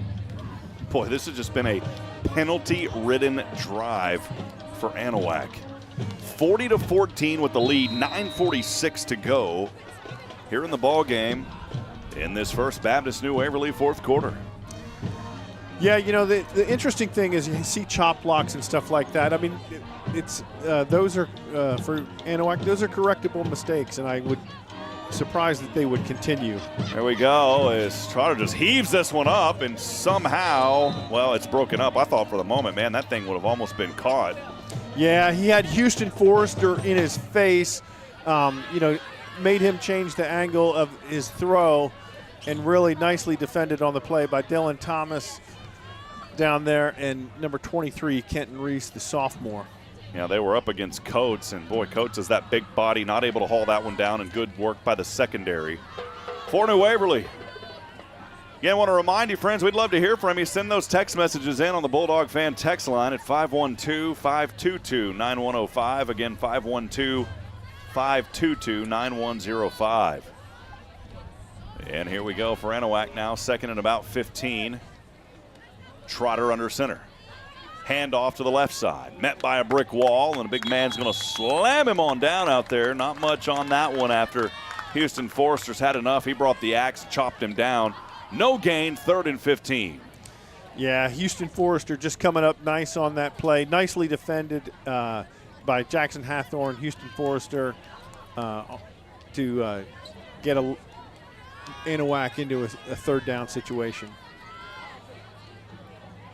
Appreciate Nathan running the clock for us here tonight. That's a lot of hard work, keeping up with the clock and everything. I forgot to set up that laptop a little bit easier for Nathan tonight, so I appreciate him working through that, and he's doing a great job. Here we go, 3rd and about 15 for Anahuac.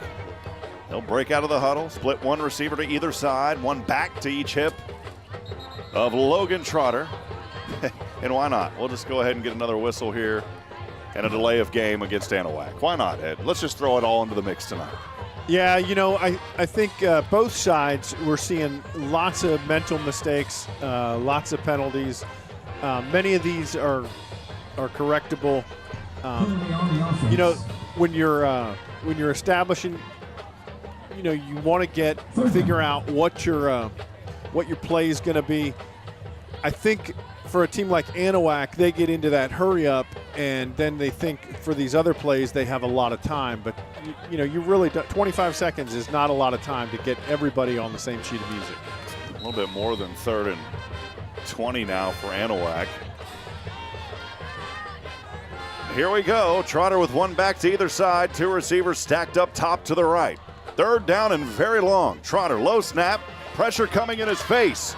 Able to elude it. Back the other way on the right side. Trotter gets manhandled down there. And he paid for it as he got back to the original line of scrimmage. But if that was the big 6'3" Jackie Harper over there, he was definitely going to be hearing harps later after that one. Yeah.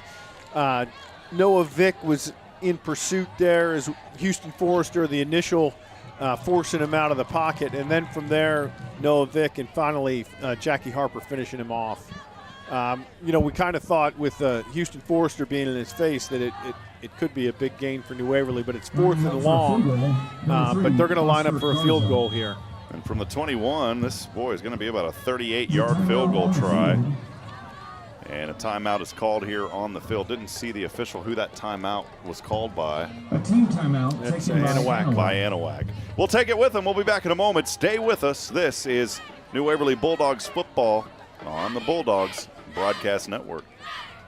Attention New Waverly ISD parents of students grades 7 through 12. Looking for a memorable way to cap off the excitement of a home game? Well, look no further than the 5th quarter event hosted by First Baptist Church New Waverly. Conveniently situated at 460 Fisher Street, the doors swing open just 15 minutes after the final whistle and the festivities last until 12:30 a.m. Whether you're in the mood for some delicious food, thrilling games, or just hanging out with friends, you'll find it all in a safe and welcoming environment. Get more information and stay in the loop by visiting FBCNW.com. Don't miss out. Come celebrate, unwind, and make lasting memories at the 5th quarter event. First Baptist Church, New Waverly. This community-focused message has been brought to you by Stephen Gregory of Rollo Insurance. And we'll just come right back at it here as we'll face 4th down. And this is about, if that ball's spotted, man, this may be about a 40-yarder here coming up. Snap the hold to kick is up on the way. That one's blocked. And so great job there by the special teams unit. Little line drive, but it's blocked. We'll go ahead and keep things right here in New Waverly. We'll get it here with 8:12 to go. You just made a comment here that they were, let's see if we can get this thing over here, Ed, real quick. I'm kind of doing double duties for those that don't know.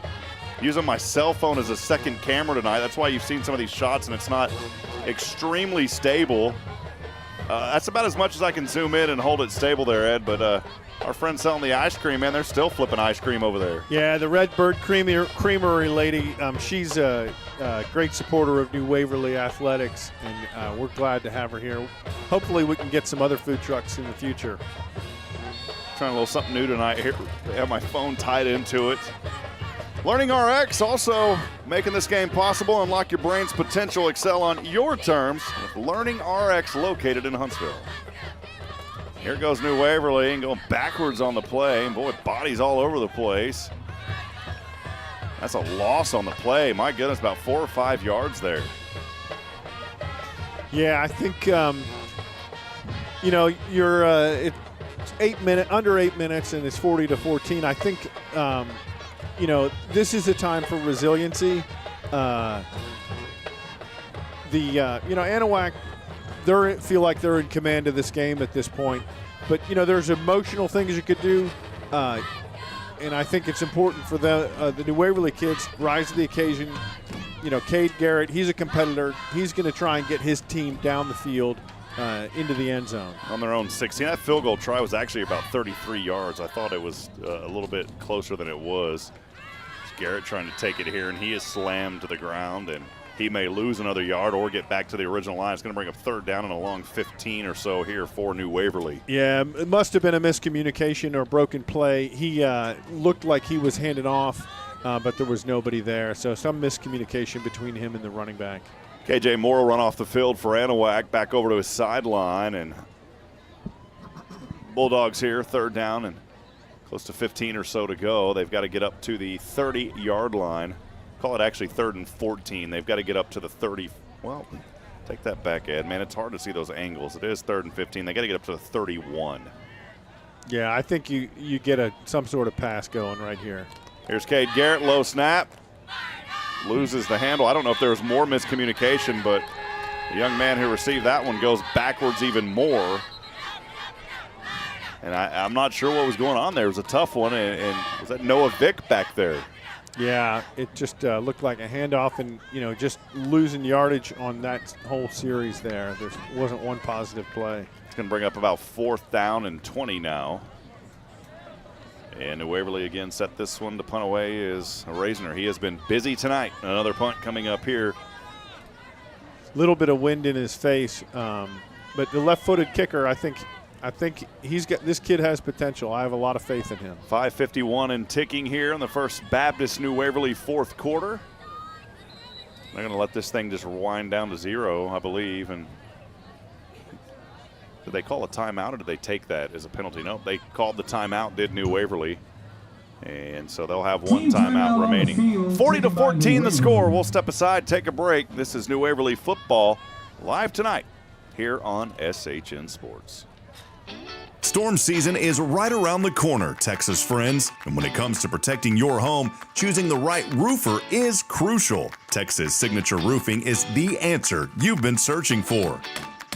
This locally and veteran-owned business specializes in residential composition shingles, standing seam metal, and commercial roofing. With 2 convenient locations in Huntsville and College Station, they've got most of the Lone Star State covered. Beyond their technical expertise, Texas Signature Roofing also offers military discounts and is fully committed to customer satisfaction. Their skilled team won't sign off until the job meets their high standards. Ready for a roof that lasts? Call 936-661-8442 or visit TexasSignatureRoofing.com to secure your free consultation today. Texas Signature Roofing, setting the industry standard for quality and reliability and proudly supporting New Waverly Bulldog football. Raisner gets this punt off. A little bit of a beauty there as that goes a little over 40 yards or so to the 49-yard line, and that is where Anahuac will start. So not a bad punt there by Raisner with some pressure in his face. And the 13th possession of the night coming up for Anahuac. Did get clarification a while ago. That safety, I believe, there was a holding penalty back there, and that's why that safety was. It was not Cade Garrett actually stepping out, but a holding penalty that I missed, resulting in that safety. That's what happened. Okay, thank you for that clarification. I'm sure everybody watching us is grateful to know that. On the punt, like I said earlier, I have a lot of faith in Crawford. He's a great soccer player, and he's really taken to this great punt here. Great snap by Corbin Whale, and covered by Jack Register. Here's Anahuac on their own 49, moving from right to left. As Trotter will hand off to the right side, and is running back finding some room on that right side across the 45-yard line. Be 2nd down. A gain of about 7 or so. Yeah, it looks like our friends at Rally Point Advisors, Ed Watto, sitting right next to me, simplifying negotiation and creating value. I may need you to negotiate for me. Well, whenever ESPN calls, I'll handle that negotiation. Yeah, they won't be calling me anytime soon. I'm hitting 40 next year, my friend. That boat's already sailed. Hey, well, some people just get started at 40. That's right? All right. I'm enjoying New Waverly. I told you I'm all in, man. I'm going down to A&M Kingsville to call a Division II game tomorrow, and I'm thankful for the opportunity, but I was kind of thinking, man, it's a 4.5-hour drive. Call a game, come back. It'll be fun, though. Here we go. Handoff to the freshman who's been a little bit of a star here in this 4th quarter, and he runs it up on that right side across the 40, New Waverly territory, 35 and 30, and he's brought down, and that'll move the chains. Yeah, nice pursuit by Jackie Harper there. The Greind Fitness solutions to jumpstart your health and fitness. Find us on Instagram and Facebook. Search for the Greind, the Greind. The Greind, appreciate their sponsorship. First down and 10 here. Another flip goes back to the freshman, Darius Richardson. And once again, An 11 or 10-yard gain will move the chains as he's now at the 20 in the red zone for Anahuac. Yeah, hurrying up again, toss to the outside. New Waverly not looking gassed, but just not in as quick a pursuit as we've seen in the past. Appreciate the Greind fitness. Is that some family of yours? Yeah, that's my son. That's your son. That's right. And my daughter-in-law. Yeah, well, congratulations to them. They're trying to help me get skinny. Search for them online at The Greind. It's Greind. Here's a little tackle in the backfield saying, get it on out of here. We've about had enough of it. A nice play there coming up for New Waverly, to tackle by Jackson Hathorn. Bring a little thorn on that one. Yeah, it's just a great play by the young man. Tomorrow, while you're in Kingsville, I'm going to be down at NRG with cheering on Sam versus Air Force. Big thanks to Slot Construction as well for both residential and commercial construction, site preparation, and forestry services in Southeast Texas. Turn to Slot Construction, your reliable partner since 2005. Thank you to Slot Construction for your generous support as well. Yeah, there's the unbalanced. 2nd and 11, Richardson again. He continues and gets it close to around the 10-yard line, just shy of that first down marker. And this will bring up 3rd down, and it looks like a short 3 or so here for Anahuac.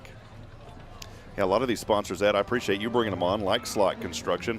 And also a big thank you to Texas Signature Roofing for expert roofing services backed by years of experience and satisfaction guaranteed. Visit Texas Signature Roofing online at texassignatureroofing.com. Big thanks to the folks there at Texas Signature Roofing as well as Slot Construction. 2:19 to go as we're winding it down here in the First Baptist New Waverly 4th quarter.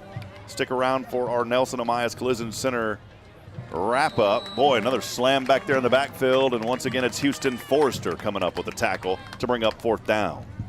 It's a good play there. Some those plays that you really need, a little bit of momentum here for New Waverly, or not much, but I'll put it like this, just a little bit of confidence heading into the next matchup here for the Bulldogs. Yeah, knowing that, some things didn't go our way. We made some mental mistakes. We couldn't get the momentum going with some of these drives in that 3rd quarter, and having some big plays like that, negative plays for Anahuac, are good for the morale going into next week. I think it's Westwood Palestine next week. Here is give and go action to the 11-yard line. Turnover on down, so good job there by Little Waverly defense. That'll finally keep Anahuac out of the end zone, although their previous possession, the field goal was no good from 33. So 14th possession coming up here for New Waverly. Football with 1 minute and 22 seconds. Yeah, nice play by Zeke Barahel there, making the stop on 4th down. It's like the Battle of the Panthers. We'll be playing the Panthers again next week here. That's right. We got nothing but cats this non-district schedule. And Palestine Westwood 63-0 at Kemp to start the season. Then they hosted Buffalo 65-14. So they're averaging. I don't know what they're doing at Palmer tonight. I haven't checked that one out yet. So here we go for New Waverly. Garrett, delayed handoff goes here to the running back on that right side. Is Jackson Hathorn, or was that Noah Vick? That was Jackson Hathorn making that run right there. It was carried by number 28, Jackson Hathorn. Looks like got about 3 yards on the play. Clock running down, 58 seconds and ticking.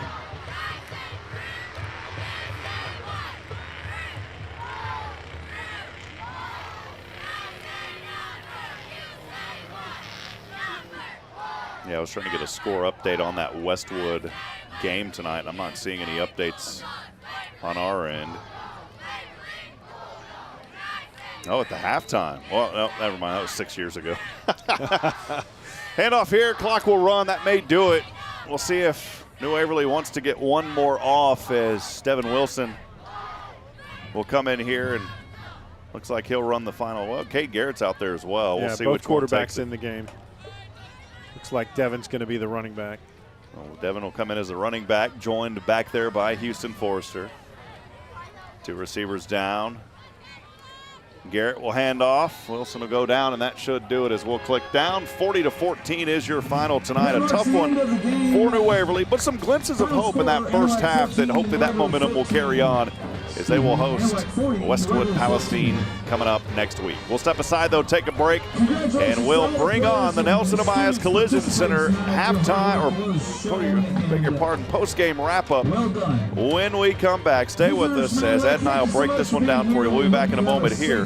This is New Waverly Bulldog football, as always, right here on SHN Sports. Attention New Waverly ISD parents of students grades 7 through 12. Looking for a memorable way to cap off the excitement of a home game? Well, look no further than the 5th quarter event hosted by First Baptist Church New Waverly. Conveniently situated at 460 Fisher Street, the doors swing open just 15 minutes after the final whistle, and the festivities last until 12:30 a.m. Whether you're in the mood for some delicious food, thrilling games, or just hanging out with friends, you'll find it all in a safe and welcoming environment. Get more information and stay in the loop by visiting fbcnw.com. Don't miss out. Come celebrate, unwind, and make lasting memories at the 5th quarter event, First Baptist Church, New Waverly. This community-focused message has been brought to you by Stephen Gregory of Rollo Insurance. New Waverly Bulldogs football on SHN Sports is presented by Sam Houston Memorial Funeral Home, the hometown experts in celebrating life. This broadcast is also sponsored in part by 3 Spoons Yogurt, Nelson Amaya's Collision Center, HITTSS Solutions, McGilberry Mechanical Heating and Cooling, Charlie's Used Cars, Rodeo Mexican Restaurant, the Oak Ridge Disciple House, Vicki McKenzie, the McKenzie Group, First Baptist Church New Waverly, Rally Point Advisors, the Greind, Texas Signature Roofing, and by DoubleDave's Pizzaworks. The final whistle is blown. This chapter of the season has been written. Time now for the Nelson Amaya's Collision Center post-game wrap-up. Here's Rob Hipp.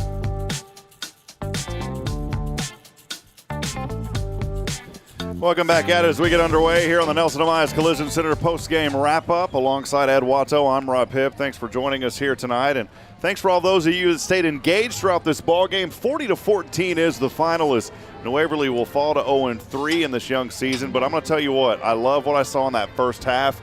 I know that Coach Saab and staff are going to take these guys aside, really break this one down over the next few days, and then they're going to say, you know what, just like the intro said, this chapter's closed. Let's look forward to Palestine Westwood coming in here, back-to-back Cats, and this time I believe the Dogs are going to come out with a little bit more of a bite. But you got to give your hats off. We knew Anahuac was going to come in. They packed a punch, and really in that second half, Ed, they found their rhythm. It was that hurry-up offense, the tempo offense, and the running game that really took a hold for Anahuac in this ball game there in the second half. Yeah, the tempo offenses seem, historically to be ones that New Waverly has just had a little bit more difficult time with. I think, there are some solutions that, that I'm sure that New Waverly is going to find out of this. But I think in that first half shows tremendous promise for, hey, we can play with anybody. We just have to figure out, and the goal here is to play 48 minutes. Absolutely, and we'll see how they respond next week. For now, though, we're going to take a quick break. When we come back, Ed and I will wrap it up. We'll look at the overall drive summaries and then some of our key takeaways from this ball game. We'll take a quick break, though. Again, we'll be back in just a moment. Stay with us as we continue the Nelson Amaya's Collision Center post-game wrap-up right here on SHN Sports.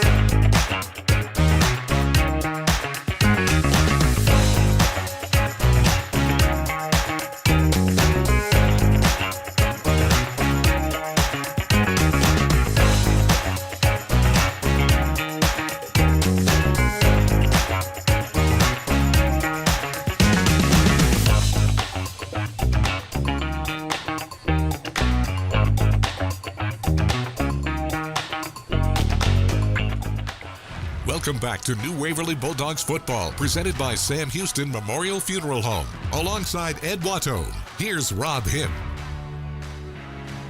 Back at it here on the Nelson Amaya's Collision Center post-game wrap-up. Alongside Ed, I'm Rob. Thanks for being with us here tonight.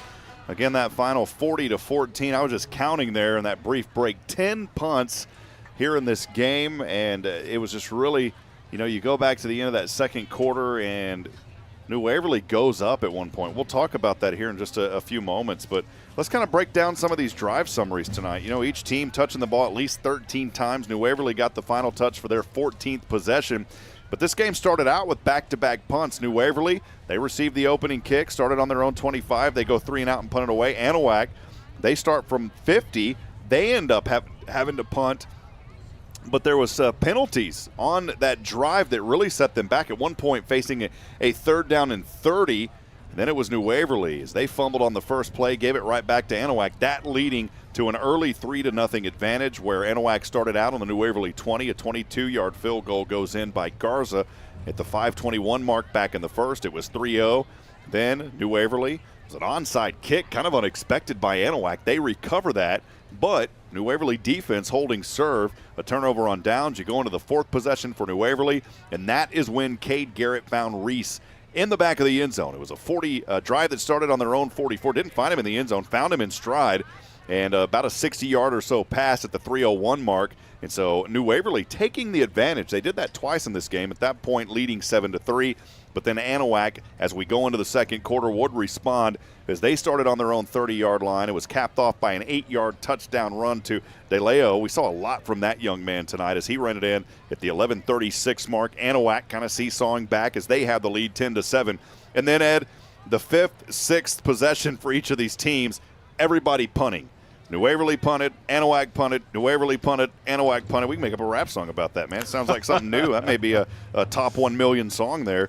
7th possession, though, it was New Waverly from their own 32, and that punt gets fumbled. You'll remember there that Reisner kind of collapsed around him, and he was trying to decide, should I punt it, should I run with it? Hadn't been in that situation before, and it was a tough break for him.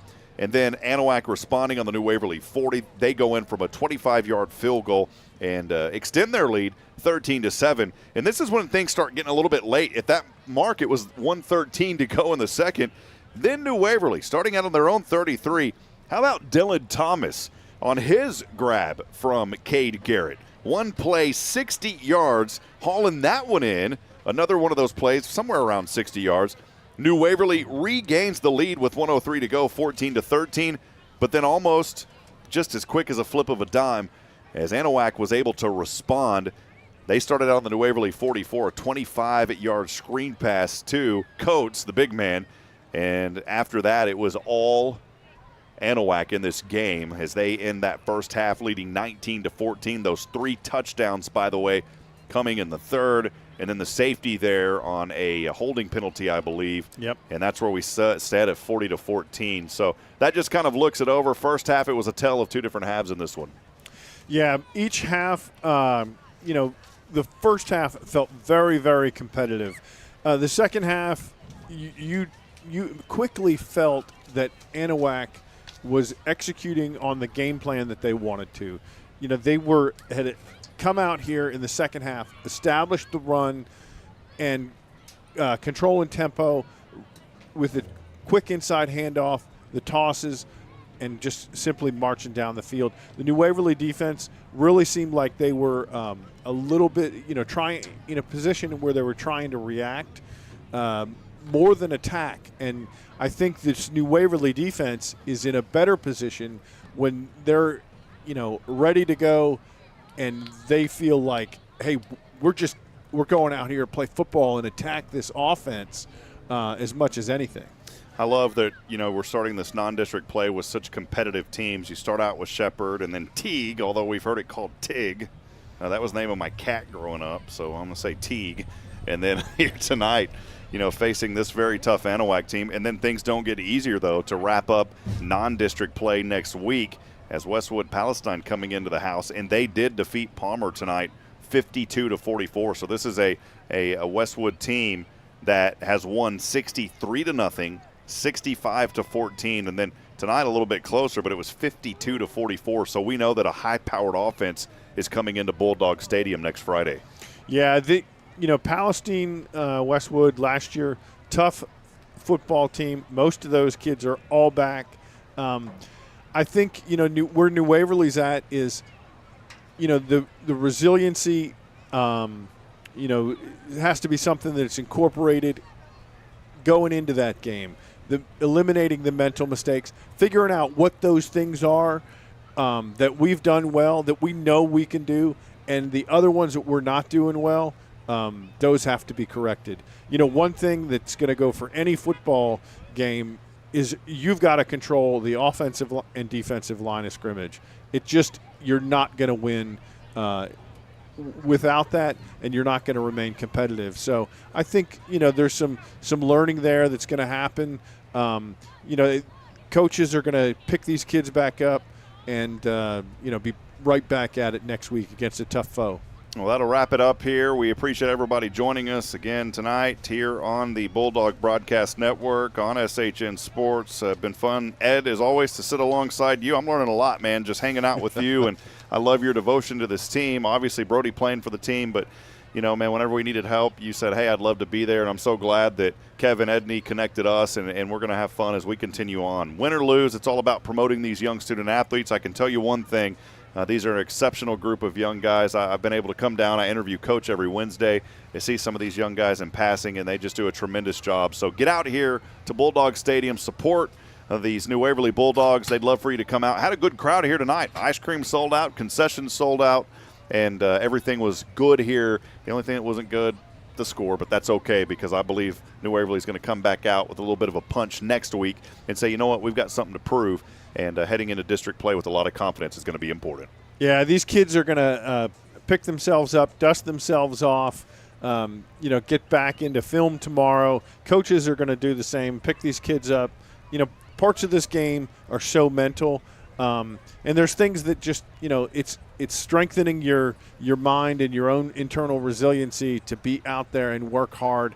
It stinks to be 0-3, but sometimes you just have to rededicate yourself to those things. A great linebacker I know, he's a CEO of a big company out on the West Coast, but he taught me the one thing that I knew that he did when he was going to classes.